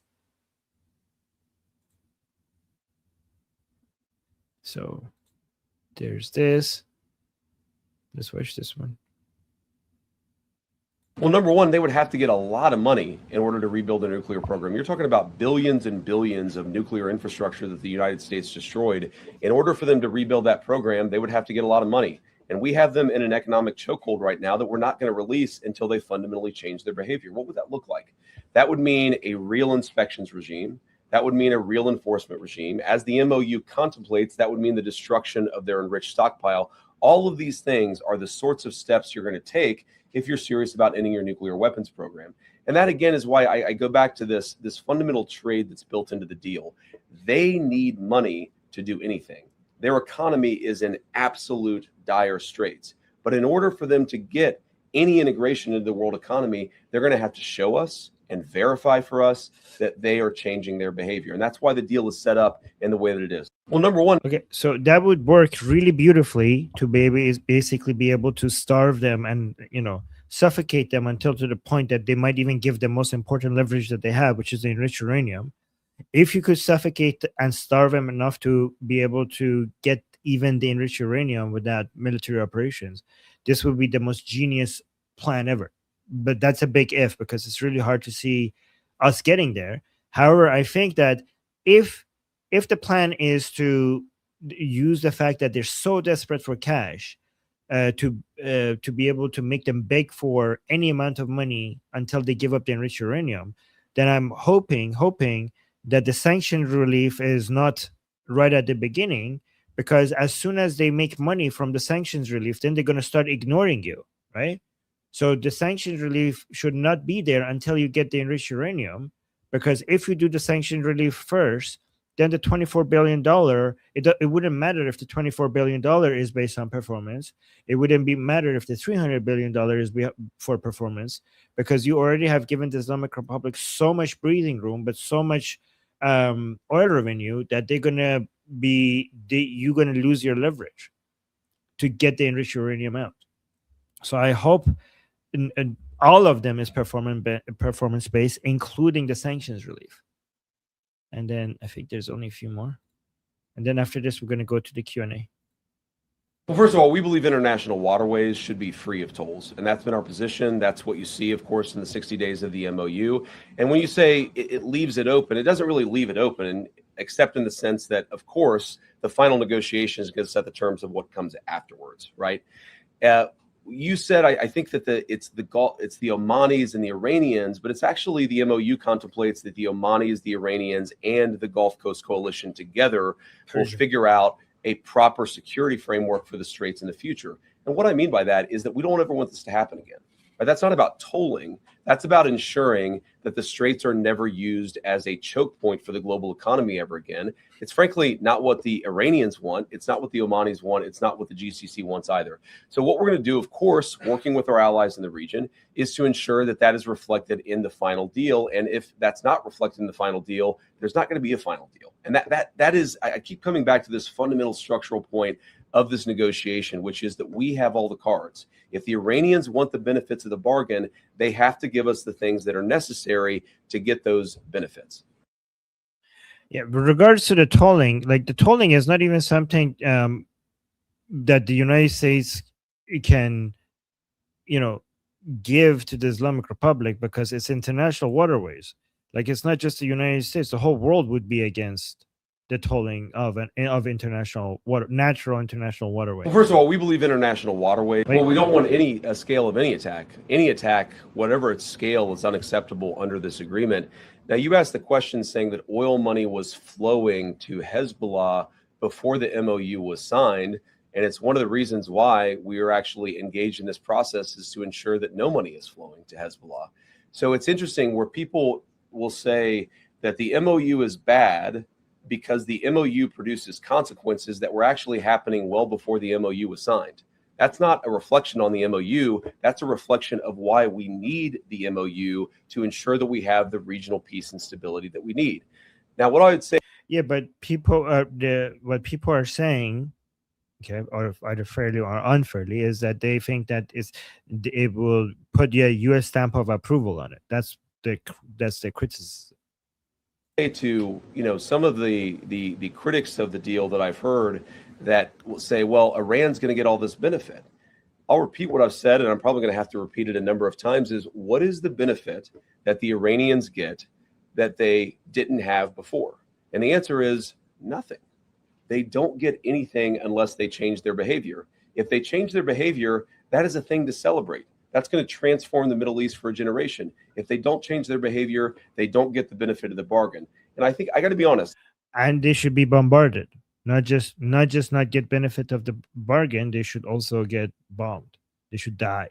I think fundamentally, this idea that, and it's a misrepresentation of the MOU, this idea that the Iranians get all these benefits before the deal is actually consummated. The idea that they get benefits before they change their behavior is fundamentally a talking point that is issued by people who want the conflict to continue indefinitely, despite the fact that that's not good for the American people and it's not good for the region. Well, we don't want to. So that's what everyone's going to be observing, whether the Islamic Republic is going to get anything at all before the behavior change. I'm pretty sure everybody's not going to be looking out for that. How many more left? 3 more. Difference between the two agreements. So first of all, the two big differences are not even in the substance of the deal itself, but something I said earlier are, number one, the Gulf Coast Coalition loves this deal because they think that it makes Iran weaker. They hated the Obama deal because they thought that it made Iran stronger. They know more about this, and they have more to lose than anybody, including the United States of America, so I trust their judgment. The second thing is where the deal came from. You have to remember, in 2015, Iran had built a sophisticated nuclear weapons program with a nuclear weapons stockpile. So the perspective that we came at as the United States was, you already have a really nice nuclear program. We're going to bribe you with American money in order to stop it. Our perspective and where we're coming at it is, we already destroyed your nuclear program. And so if you promise and show verifiable pathways to not rebuild it, then we're willing to give you some sanctions relief and things like that. So it's a fundamentally different perspective. Now, there are all these substantive differences as well. The Obama nuclear deal allowed... Yeah, but if they show, what if they show that they're not going to rebuild it and then get the sanction relief and then like, okay, thank you, and then go build it? different perspective. Now, there are all these substantive differences as well. The Obama nuclear deal. So what if what if you show good behavior? So this is what people should keep an eye on. I'm not saying it's going to be this bad, but this is what we should keep an eye on. The Islamic Republic, like, okay, I'm going to do good behavior. I'm going to get sanctions relief under President Trump. And then I'm going to wait for another weaker president that is a Democrat. And then I'm going to go back to my nuclear program, but I already have sanctions relief and billions of dollars because of the sanction relief. That's what we have to look for, not to happen. Allowed enrichment. Ours will not. The Obama deal allowed the accumulation of stockpiled weapons-grade material. Ours is actually leading to the destruction of that stockpile of enriched material. So there are many differences. The Obama deal gave them over $1 billion of American money. This deal gives them $0 of American money. So a lot of substantive differences, but I think the most important differences are where we're coming at it from a position of strength and the fact that our Gulf Coast partners love this deal. Okay. And then two more. Well, they've made very concrete nuclear commitments. They have committed to the destruction of the highly enriched stockpile that they have. Okay, their commitment obviously means nothing. These are mullahs. As Goldie says, when their lips are moving, they're lying. So commitments means nothing at all. Well, first of all, they've made very concrete nuclear commitments. They have committed to the destruction of the highly enriched stockpile that they have in their possession. But number two, all we've done is lift the blockade in the Straits of Hormuz. We basically returned it to where it was before the conflict. The blockade is off. We put that in after the conflict started. The straits are now open. That's not a new benefit to the Iranians. They were selling oil for many, many years, well before we ever put the blockade. But you shouldn't remove but you shouldn't give them breathing room unless you get the enriched uranium. We opposed that blockade. They stopped selling oil, and now we've lifted the blockade in order to promote the free flow of energy across the world. Well, but I understand the oil prices and all. We already argued that. But even okay, here's the thing. I understand why the blockade had to be removed, but don't give them sanction relief before you get the enriched uranium.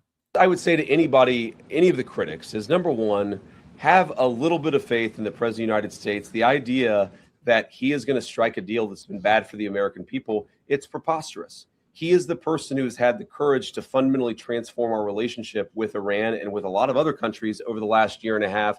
He believes in this deal. He is going to see it to completion. And if the Iranians don't comply, we still have every single tool and point of leverage that we have today. That'd be message number one, is have a little faith in the president's ability, given that he's got us this far, to take us the final step. The second thing that I would say is so many of what I've read or heard that people believe about this deal is just fundamentally untrue. It is a memorandum of understanding. It is fundamentally a principle that, yes, the Straits of Hormuz are going to be open immediately, and they already are. Yes, they're going to give up their highly enriched material, but they've got to actually do it.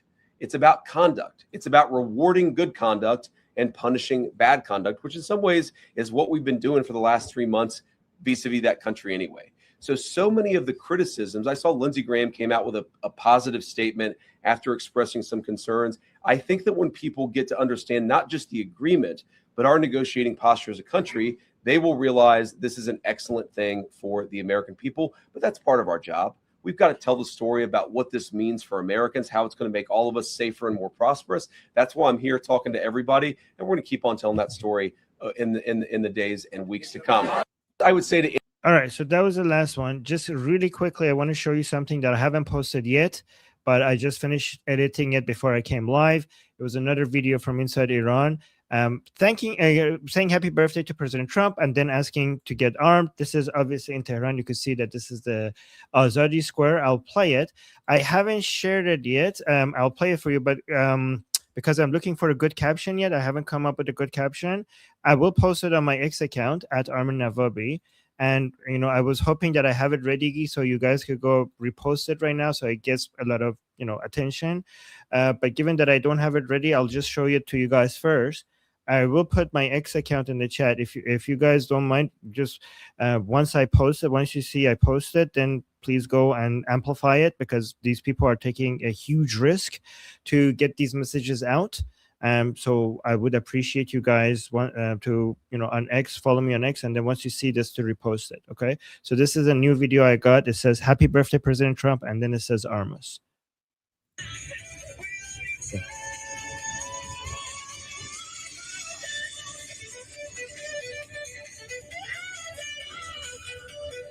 And then,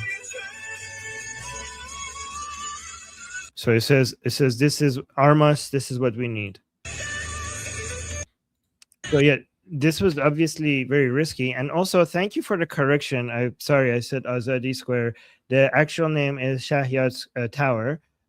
This is the name that was pre-Islamic Revolution during a Pahlavi time, and that's what I should be calling it. I apologize for the wrong name, and thank you for correcting me. Yeah, Shahyad. I will try to remember that. Thank you. Okay. So I have a lot more videos like this coming at me. I just need to edit them, come up with a caption, and post them, and I'll post them on X, so that we could amplify the voices of the Iranian people. And thank you everybody for helping me increase the, helping this reach to more people. Okay, so let's go to, sorry guys for the delay today. Let's go through the Q&A. Thank you guys for all the support. And okay, thank you so much for the very generous super chat. Saying Iran and Israel together will flourish in peace. Yes, they will. Yes, Absolutely. Absolutely. Yes, I'm Israel Chai Javid Shah, for sure. Yes, thank you so much for the very kind support. I don't know how to pronounce your name, but thank you so much. And then we have, oh, and you also became a member, same person. GSK. Yeah, our bossy. Thank you so much. Thank you. And then we have Fleshy Interloper with a super chat saying, first, childish, I know, so sue me. Okay. Okay. Await the letter, okay? Once I find your address, you will get the letters from, you will be hearing from my lawyer. So, Fleshy. I just don't have your address, so it's going to be hard to sue you. But thank you so much for supporting us. Amir, thank you so much for the super chat saying, Javid Reza Pahlavi, Reza Pahlavi speaks truth and have the heart for everyone. Any other politician speaker looks like a Timu cheap version in comparison. Amir, I think you in Israel, among all Israelis, you're a bigger fan of Prince Reza Pahlavi and the Iranian people. Like, I know Israelis love the Iranian people, but your level of expression for your love for the Iranian people and Prince Reza Pahlavi is unmatched, and I really appreciate that. Thank you. Okay, I think Amir is going to move to Iran from Israel once the Islamic Republic falls, given his love for Iran, right? And Amir with another super chat saying, if I am a soldier and my general going to sell us to the enemy, who cares how great he was beforehand? ? Who cares if I blame him? My enemies may smile. That's the situation. Oh, you're saying that if we criticize President Trump, if our enemies smile, who cares about the situation? Well, here's the thing. If I blame, I'm not saying don't blame him. If you think he's blameworthy, I'm not saying don't do that. I'm just saying that, you just in the previous super chat, you said that you respect Prince Reza Pahlavi, okay? So just look at the way Prince Reza Pahlavi is criticizing. He's not attacking, he's criticizing, right? So if you want to blame. If you want to criticize. My suggestion is to match his tone, right? If you believe that he's a good politician and he's doing it right, do not hold yourself back from the criticizing or blaming. Just do it respectfully and do it basically exactly how he's doing it. And thank you so much, Amir, again for the support. And Fleshy Interloper with another super chat saying, will MAGA buy this? Oh, depends on which. So MAGA is not a monolith, right? There are parts of MAGA that, if President Trump agrees with it, they agree with it. There are some parts of MAGA that are more pro-Israeli, and there are some parts of MAGA that are more anti-Israeli. And I think that the parts of MAGA that are anti-Israeli are unwinnable right now because they already have given up on President Trump, and they think he's he's been taken over by Zionists. The parts of MAGA that are pro-Israel, I think that they have more influence, and and they are actually very clever in criticizing President Trump if they think that he's not going aggressive enough against the Islamic Republic or not supportive enough of Israel. But I've seen that they are a lot more politically savvy with regards to how they voice their criticism, right?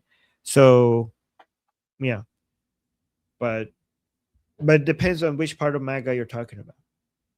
And Atki, thank you so much for the super chat saying, isn't it great that Pahlavi message about Pahlavi? Oh, by the way, sorry guys, a lot of MAGA people are going to be like, Armin, the anti-Israeli part of MAGA are not real MAGA, and I'm happy for, and I'm completely in agreement with all of you wanting to kick those people out of MAGA and not considering them real MAGA. I fully endorse that. So sorry for even categorizing them as MAGA.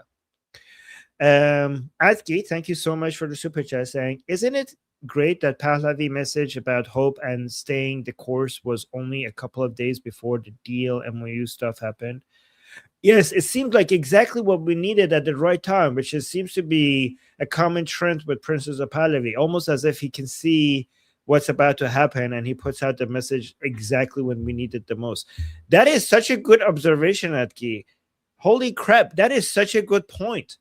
When we mentioned that like, guys, Princess of Pahlavi said that something is about to happen. I think this is why he's saying that, and it did happen. You're so correct. Thank you for that reminder. That is so on point. And then we got another super chat. Thank you so much. Lamborghini, which I pronounce as I am Bugini. That's Lamborghini, like the car. I know. Thank you.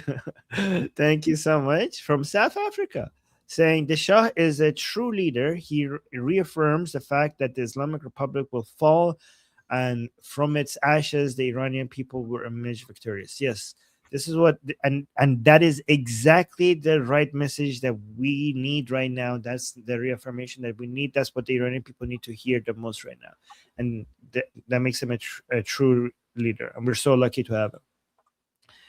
SC, thank you so much for the super sticker. Very kind, very generous. Firejack always supporting us. Thank you so much, Firejack, saying the stock market just returned to pre-war levels. Wait, let me see what's the stock market as. S&P.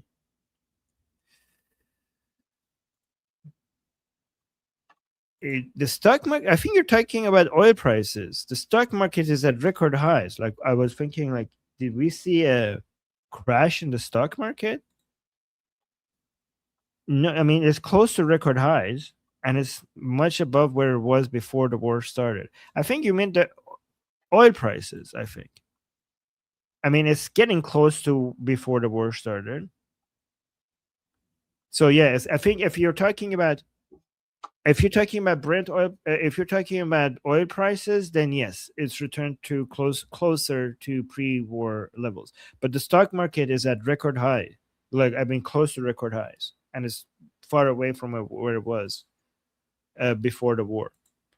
And then saying AP oil prices are still $10 higher than February 27th.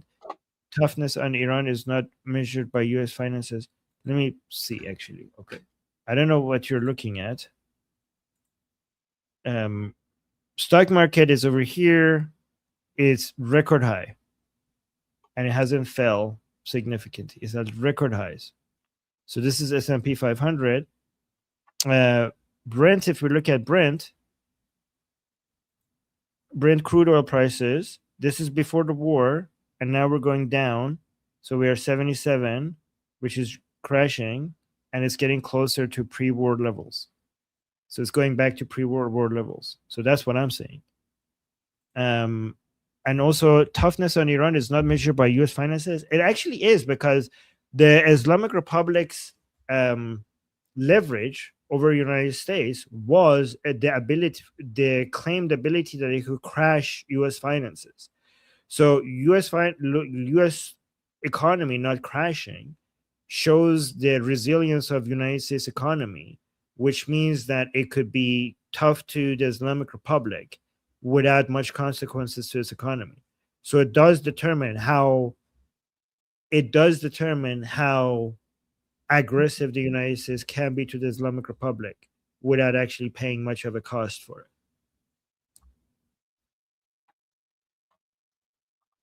That's what I think. And thank you for the super chat. And then we have SC with a super chat saying, first, I wanted to thank you for all you do. I wanted to say that I had a chance to interview by Washington Post, to be interviewed, I think you mean, by Washington Post. Most of what I said published, except mentioning King Reza Pahlavi. Oh, so guys, look at this. You talked about King Reza Pahlavi, and they didn't mention that they published yet. You know what? I had that experience as well. I've been interviewed by different publications, and I mentioned Princess of Pahlavi, and they didn't include that part many, many times. So that is it. That is interesting that you had that experience as well.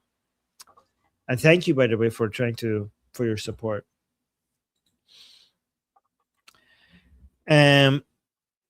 Shen Zimari, thank you so much. Saying, Armin, I watched your I-24 interview live on their YouTube channel. You looked and sounded so natural, just like in your live stream. Well, thank you. I'm so proud of you.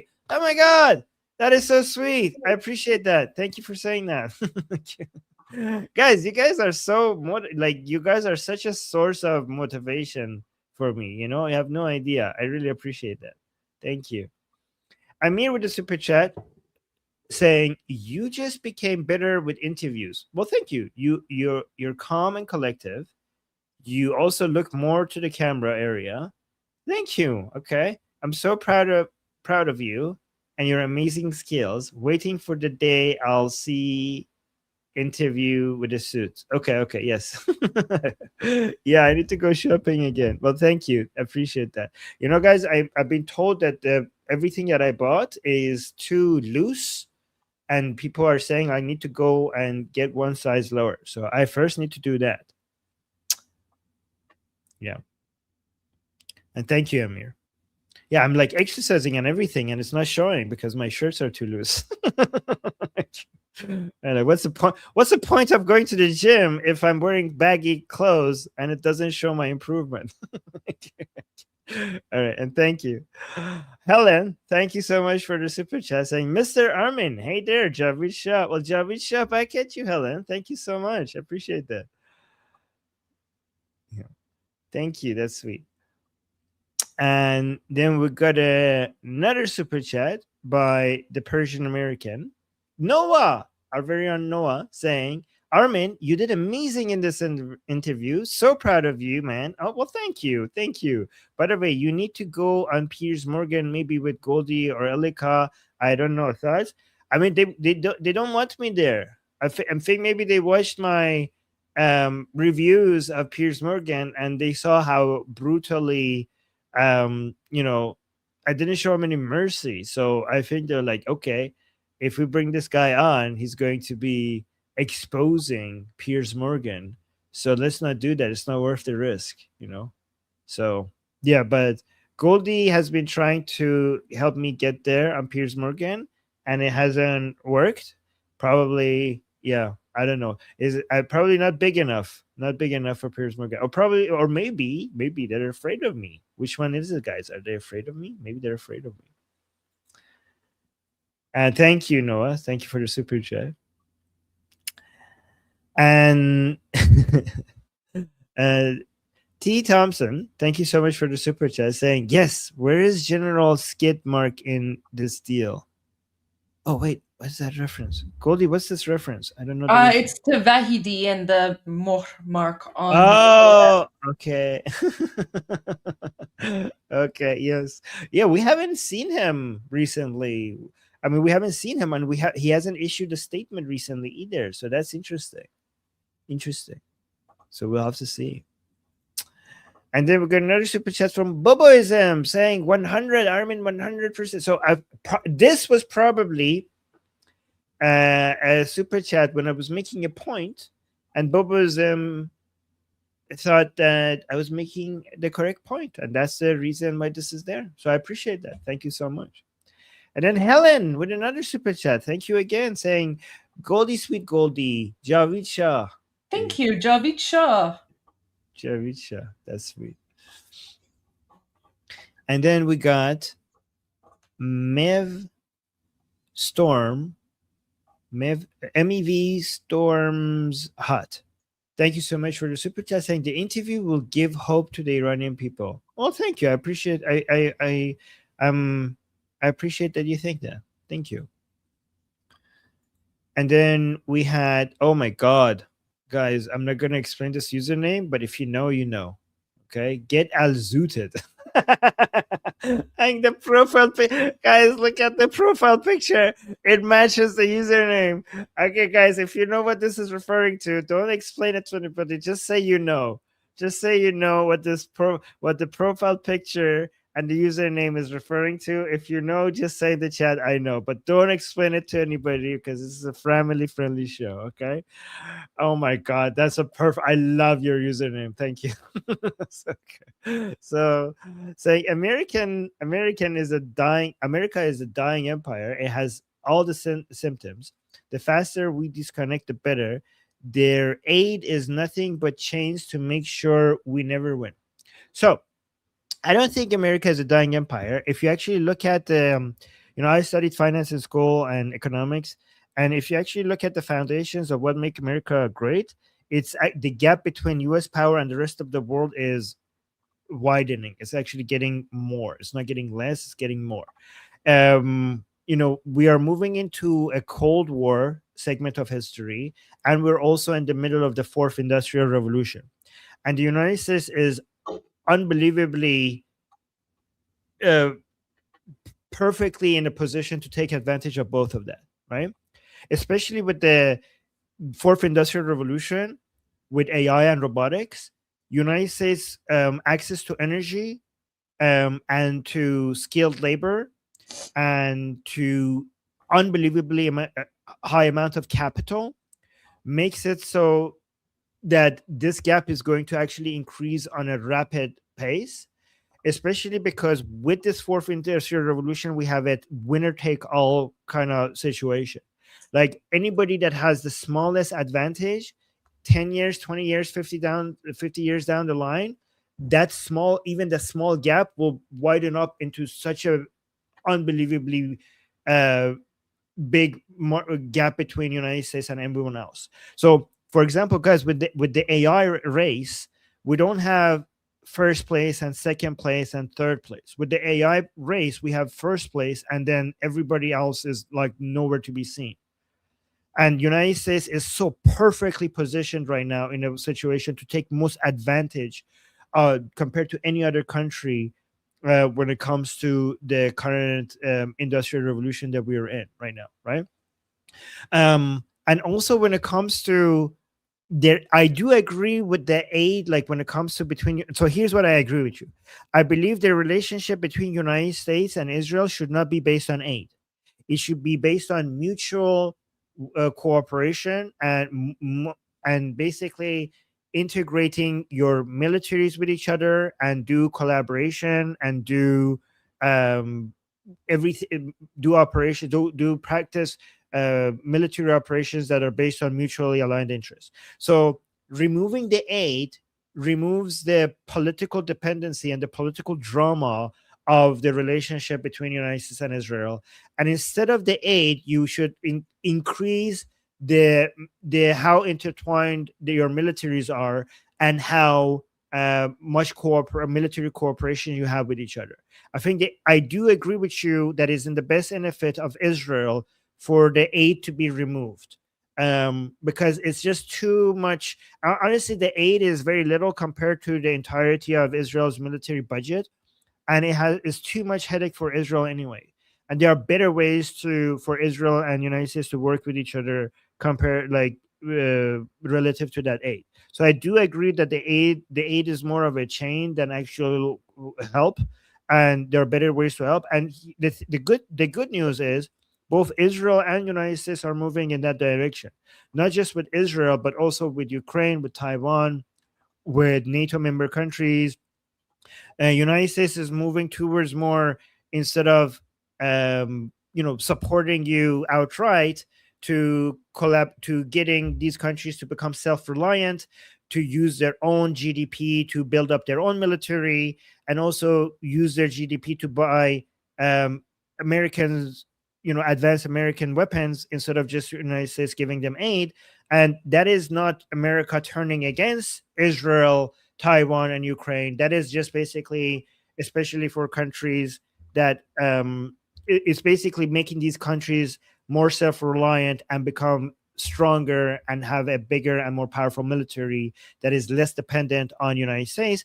And for all of these countries to have militaries that are less dependent on United States is also in the benefit of both countries, including United States, because they become stronger allies of United States. And it also removes the burden of global security from United States' shoulder, and it will make it more of a shared burden among all of these countries that have stronger military. So it's a win-win for both sides. So I think I agree with your observation that the aid, we should be moving away from the aid.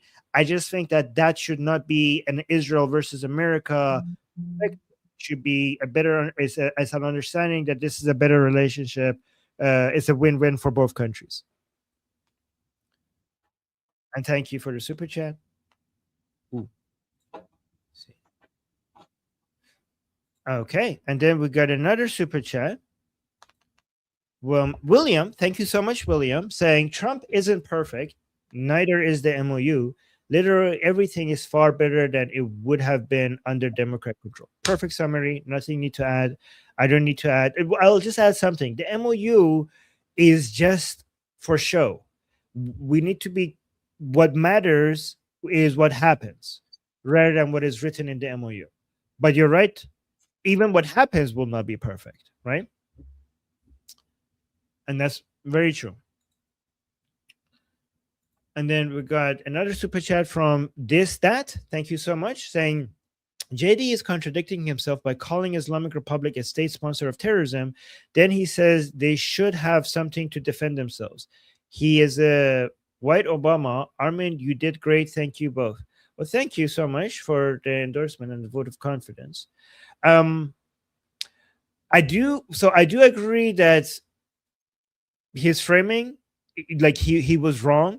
Like what he said was wrong regarding they need to be defending themselves and stuff like that. Like that is obviously wrong.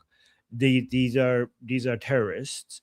They are not in the business of defending themselves. They're always in offensive mode against. They're always in offensive mode against civilization, not just the Iranian civilization, but everyone's civilization, right? So I completely agree with that part. I wouldn't go as far as calling him a white Obama, because if you go back to the JCPOA and see what Obama had done for the Islamic Republic, it's really hard to reach that level of support for the Islamic Republic, right? So even though we could criticize him and basically correct JD Vance, it's not Obama level stuff. And thank you. And then Atki, thank you so much for the super chat, saying JD's gone mad. He shouldn't be president ever. Okay. Well, I'm not going to comment on that because Goldie says this is Iran Revolution Live and we should bring in US politics here in Iran Revolution Live. So you can talk to me on my other shows, but this is going to be Iran focused. See, Goldie's watching. Guys, Goldie's watching. I have to be careful. Thank you, Edki. And Mrs. MTC, thank you so much for the super chat, saying, do you think Islam will take over the world? No, not a chance. But we should. Well, but that's, oh my God. Not over our dead bodies, maybe literally. So, okay, so this might sound cringe, but I think that Islam cannot take over the world because it's retarded, and because the correct values and the proper methods are too profitable and are too effective in making people's lives better. And one thing that is good about garbage ideas is that they're self-destructive, right? So Islam does so much damage, but it's limited by the fact that it doesn't work. Communism grows and makes so much damage, but eventually self-destruct because it doesn't work. So these dangerous ideas are dangerous because they could spread like virus and grow rapidly and cause a lot of damage.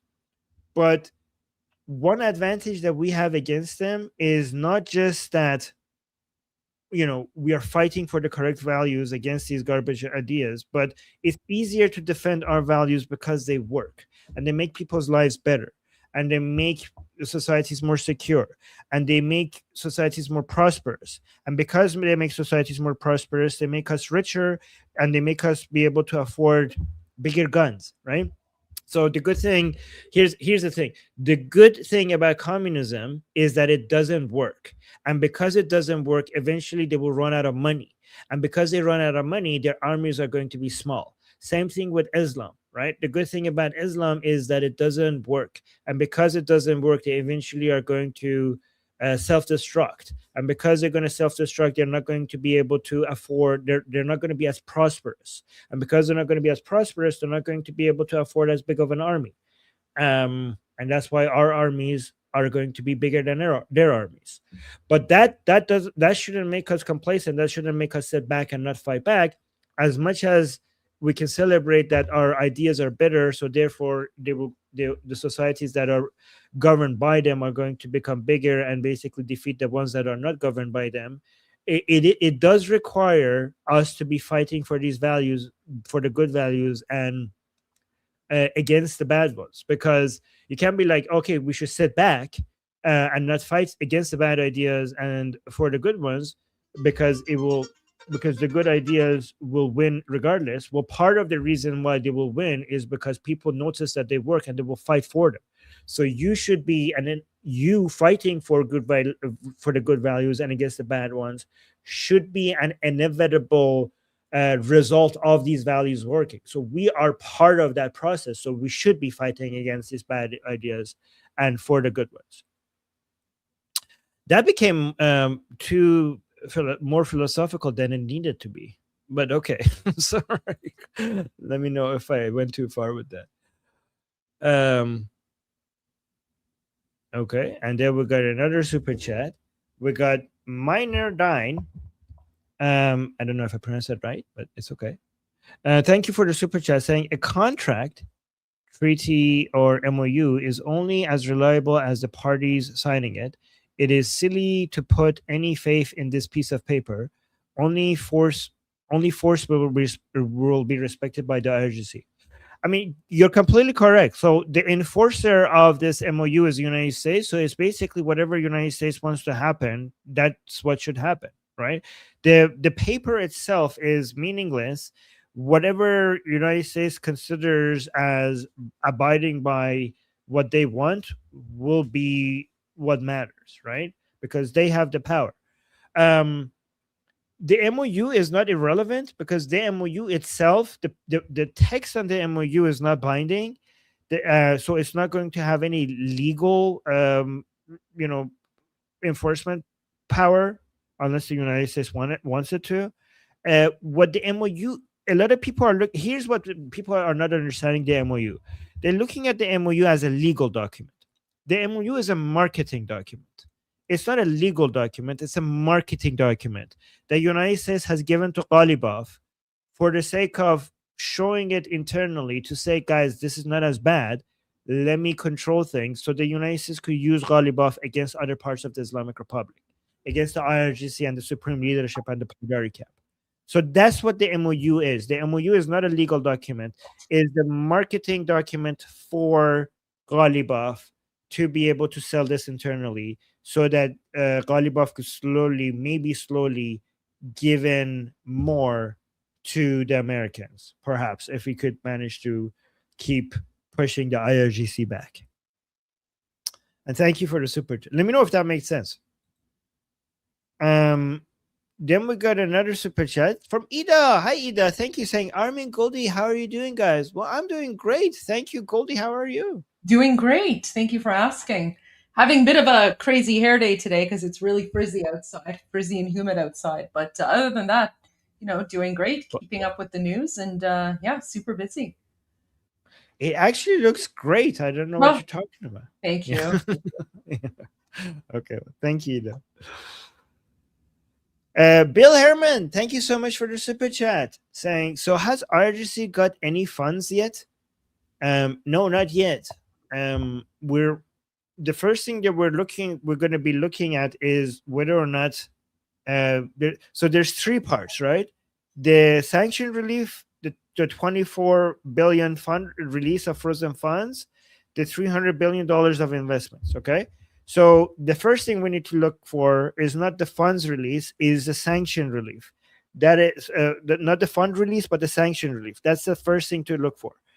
The funds release, we need to make sure that it's only going to be in response. Okay, so actually there's four: blockade removal, sanction removal, $24 billion in frozen funds release, $300 billion in private investments in private industry, private corporations and private industries in Iran. So the blockade has already been removed. The sanctions relief, we're getting contradictory statements. We're going to have to look into that. The $24 billion release of frozen funds has not happened yet. The $300 billion of private investments investing in Iran is hard to believe who will do that. We have to see, given the current situations, I think a lot of private businesses would respond like, yeah, I don't like to burn my money away, so no thank you. But we have to see if the conditions could be created for private businesses to come invest in private businesses in Iran. That would not be in favor of the IRGC, because the private sector is a threat to the IRGC. But that's the summary of the four things that you need to look at. Let me know if that was understandable or a good summary or not. And then we got another super chat. Thank you so much from Wyatt saying, can we move on next week? This awful deal is causing infighting. I'm afraid this could hurt the freedom movement and the Iranian people. Love you guys. Well, Wyatt, the good thing is that it's causing infighting among our enemies as well. So, and I think it's causing more infighting, given that it's causing more infighting among them, at least among the body of the the supporters of the regime. So they're having a worse time than us. Their entire, think about this, their entire ideology is being, I'm trying to not use bad words here, but you know what I'm gonna say, right? If this was not a family friendly show. But this is such an insult to everything that the Islamic Republic and its ideology stand for. We just saw President Pezeshkian put his signature next to the signature of the person they call the murderer of their supreme leader. This is a devastating blow to everything that they stand for. And guys, soft power is so important. People underestimate. We have three sources of political power: economic power, military power, and soft power or people power, or what we call information warfare and psychological warfare and loyalty and faith and all of that. So that's the soft power. A lot of people underestimate soft power because they cannot visually see it and touch it, but it's such an important part of the power of a nation and a state. The reason a lot of people look at the United States and they call it a superpower, for example, because they see the size of its economy and they see the size of its military, and they say, oh my God, yeah, that is a superpower. But they're missing a huge part of that. The United States is culturally as a cultural superpower as well. Like, everywhere in the world, if you look at it, is everywhere. Like it's not just movies and music, and it's not just that. It's basically the way the entire society is functioning is based on the American world model. Everywhere on the planet is based on what America's world model is. Like this, the structure of politics in almost every country, even the fake democracies, is based on the American model. That level of cultural dominance is something that a lot of people underestimate, and it's a huge part of what makes the United States a superpower. And the Islamic Republic, just because of this MOU, has lost a significant part of its soft power. And it's really hard to recover from that. And I would say it's impossible to recover from that. And thank you for the super chat. And Shirin with the super chat, thank you so much, saying scary world, and then facepalm.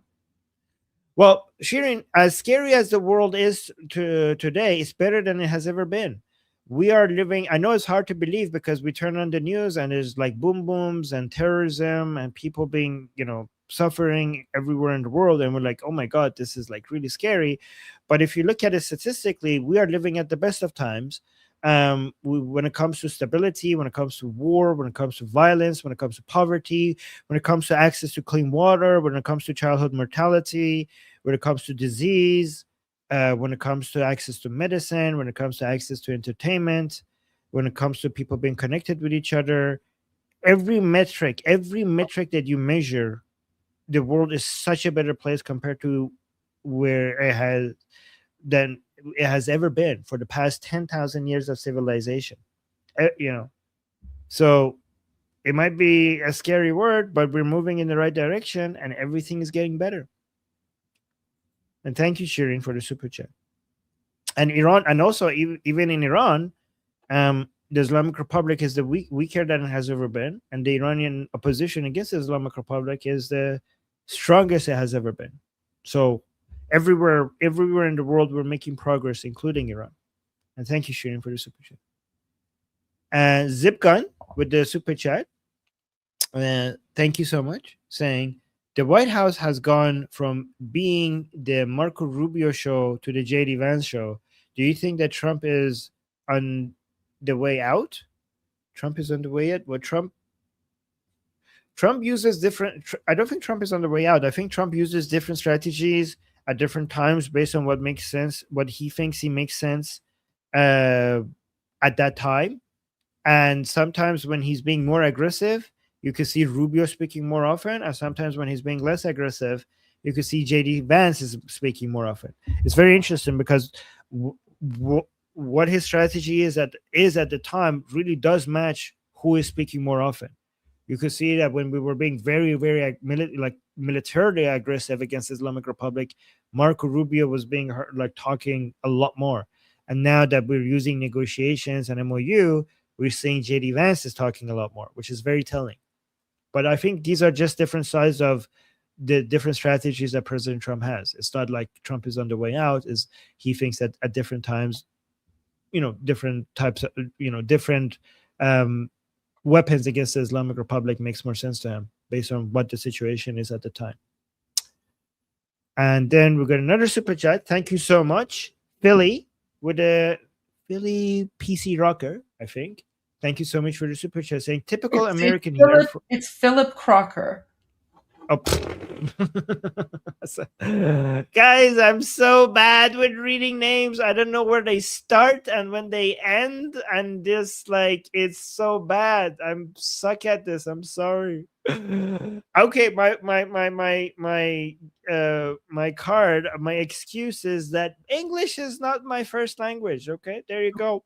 I could save myself by reminding you of that every time. And not a good excuse, guys. Let me tell you a secret, okay?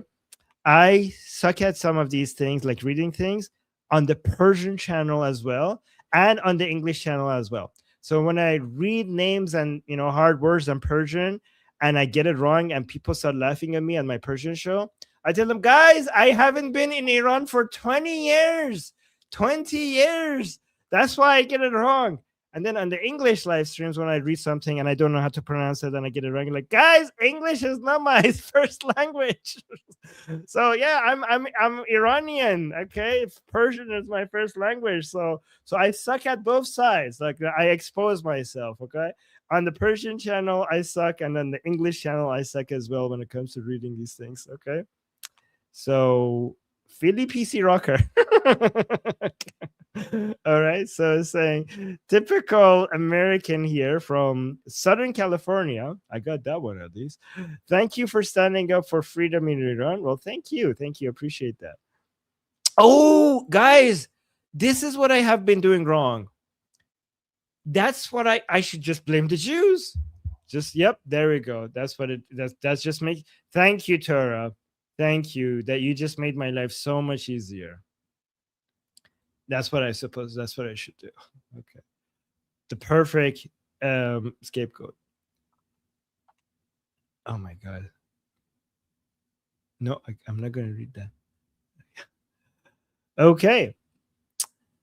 Alexia, thank you so much for the super chat saying, can I leave the bush and fight with my brothers and sisters in Iran? I will give my life to free our brethren, Javid Shah, Payande Iran, Havatu Daram. Well, thank you, Alexia. That's very sweet. Hopefully you don't have to give up your life for, anything. But I appreciate your support and your enthusiasm. Thank you so much. I really appreciate your support. I really do appreciate your support. You always are here and keep giving us the kindest words. Somebody saying Armin is trying to fake modesty. LOL. I just told you that okay. What? How am I faking modesty? What am I supposed to do? I'm just being myself. I'm not trying to fake anything. I don't know. This is me being me. I don't. How do I stop faking? If I'm faking modesty, how do I stop that? What do I do? What am I doing that is faking modesty? Like, I don't know what that even means. Am I even being modest? I'm defending I'm coming with a ridiculous defense for not being able to read people's names. So that's not faking modesty. That is coming up with excuses. Oh, there we go. Actually, here. You want me to stop being modest? Look at this. Armin is multilinguistic, so talented. There you go. I'll take that. I'll stop. I'm not modest. I am very talented. There you go. And then we have another super chat by Robert. Let me see where the name stops and the last name begins. Robert Rogers. Okay. Say, my dear friends, keep the faith, Javid Shah. What Javid Shah? And number one, our first honorary Iranian. Always remember. And then we have Blackfish Blues. Guys, every time I read my username, I have like trauma. Like, I'm going to get this wrong.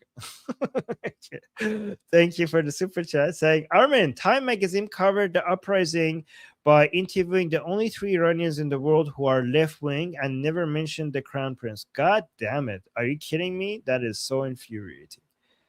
Oh my God, I'm late for the discussion group. What am I doing? Okay, I'm having too much fun with you guys. I'm 5 minutes late. Okay, that is infuriating. Thank you for making me angry. Ida saying, I know, laughing emoji. And then Shao, oh my God, Shao Kahul with the super chat. Thank you so much. Saying, US is not dying at all. Come on, is doing very well. I am very disappointed with this deal, MOU. I don't know why not keep up the pressure. Yep. I hear you. We'll come and discuss it in a discussion group, which I'm so late for. Zipgun 2, or as some people like to say, 11, is saying without, I think that's 2, I don't know. Without the will to risk war, war loses. The US is a lot weaker despite military disparity. I think what you're seeing as weakness is United States being a democracy, and democracy looks like it's weakened short term because the will of the people is important, and that limits what you could do with your military, and that limitation makes the country look weak. But if you look at it over the long term, the very thing that makes a country look weak in the short term makes them strong in the long term. And thank you for the super chat. Fuka with the super chat saying JD Vance was borderline anti-Semitic today. Really? Which part? Israel was not built by us taxpayers. Yes, it was built by Jewish blood and sweat. JD Vance has to shut the F up ASAP. I forget which part of what he said you're referring to. I have to go listen to it. But as much as Israel owes United States owes Israel, and Jews worldwide. If it wasn't because of Jews, United States would not be the superpower that it is today. So the benefit is both ways, and Americans should remember that. And thank you so much for the super chat.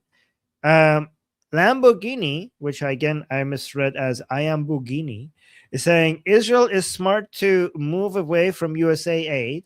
Trump is even smarter if he says it was his idea. This will defang both of their political enemies. Yes, long term, I agree with that. Short term is saying that is causing a lot of anxiety in Israel. But long term, I think it will make Israel stronger. And thank you so much for the super chat. Okay,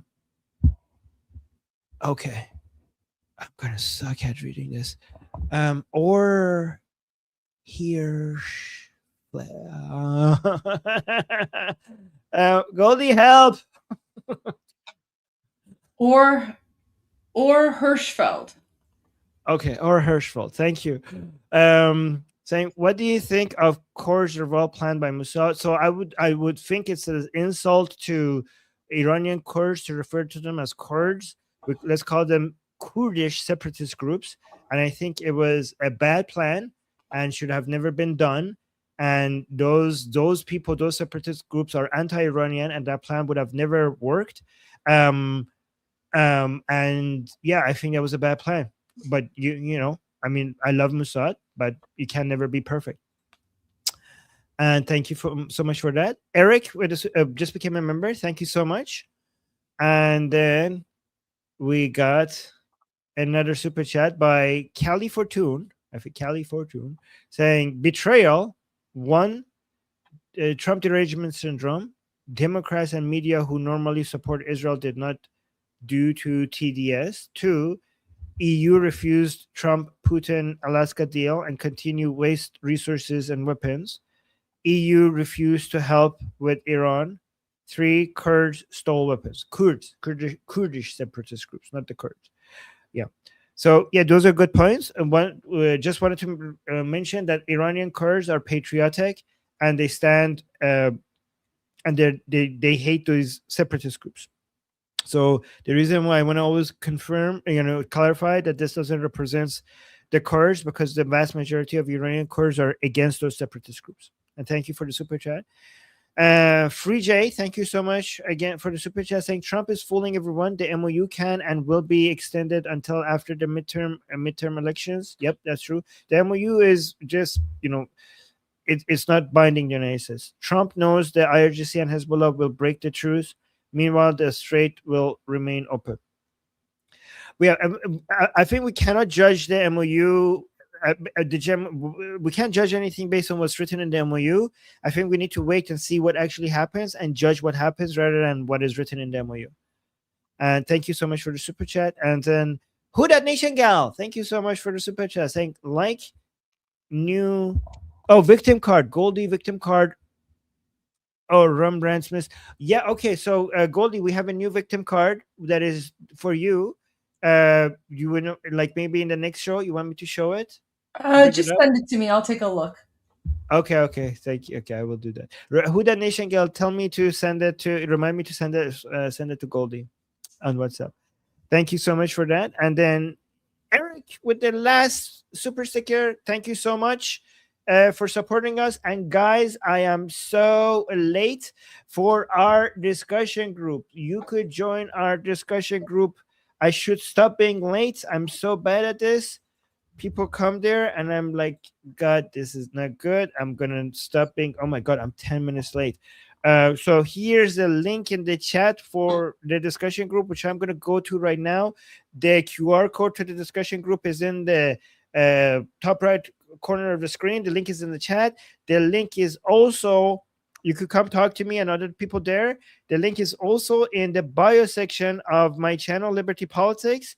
And if you could either come to the discussion group and join our group call and talk to us there, or you could watch our discussion on Liberty Politics, where we will be live streaming it, and you could just watch it over there. And that's what I would be doing. But Goldie, what would you be doing for the rest of today? Running some errands, and then I have another media interview later today. Awesome. Okay. Yeah. Whoa. That's amazing. So looking forward to that, sharing that with us maybe at some point. I mean, if I was going to share all my media interviews, the entire show would be me doing interviews, because I've done like literal media interviews every day, but I'm going to be uploading to my YouTube channel so people can watch them there for sure. Goldie is just so popular. If we have wanted to show that, it would just be back-to-back media interviews. It actually would, and I don't want to take up time because their time is limited, right? So, but I will share it. I will upload it to my YouTube for sure. Goldie, we appreciate you being the voice of the Iranian people, and thank you so much for going everywhere and advocating for us. We're so lucky to have my best. Yeah, we all have a role to play, so happy to do what I can. But no, this was fantastic, and yeah, looking forward to seeing you all very soon. All right, guys. See you guys soon. For me, in 2 minutes, and for everyone else, same time tomorrow. And until then, I'm Israel Chai. Long live America. God bless America. جاوید شاه پاینده ایران. غرق انقلاب است.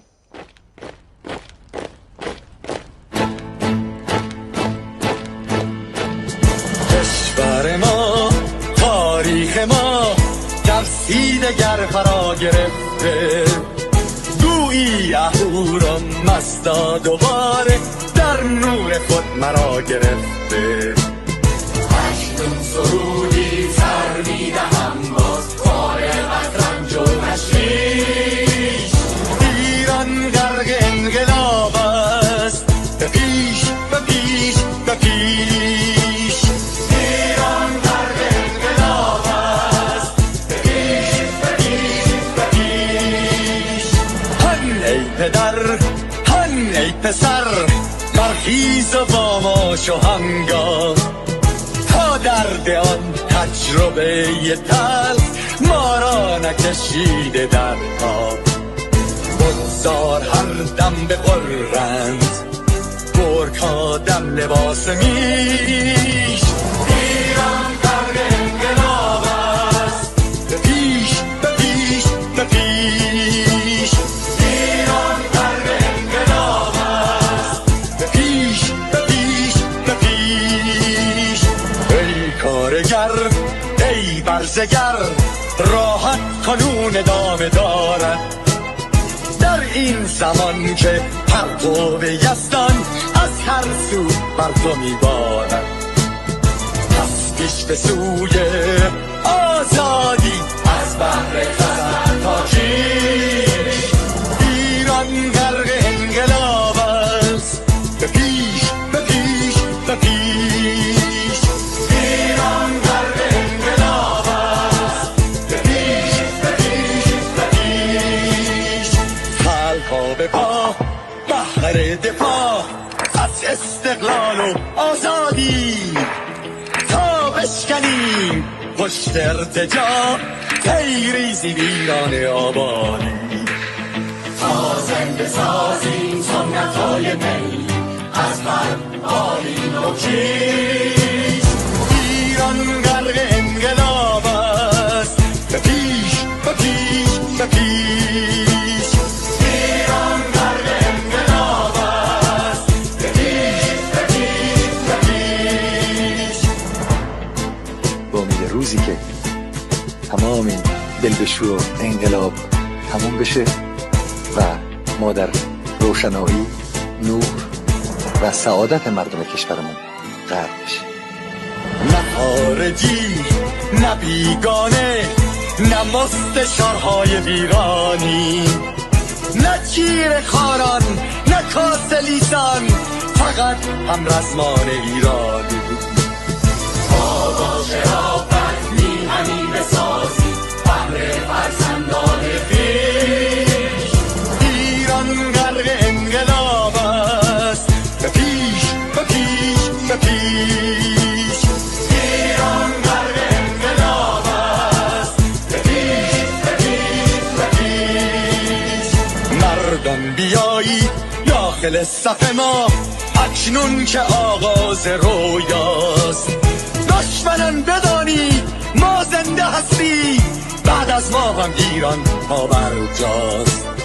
آن روح شیطان ما را فریب داد با صد شعار مردمیش. ایران غرق انقلاب به پیش ایران مرد انقلاب است به پیش به پیش به پیش پرچم ما پرچم ایران غرق خون شهیدان روی شانه هامان حمل می‌کنیمش در هر خیابان و میدان تا ماسک دلقکان را برداریم از روی تسبیح و ریش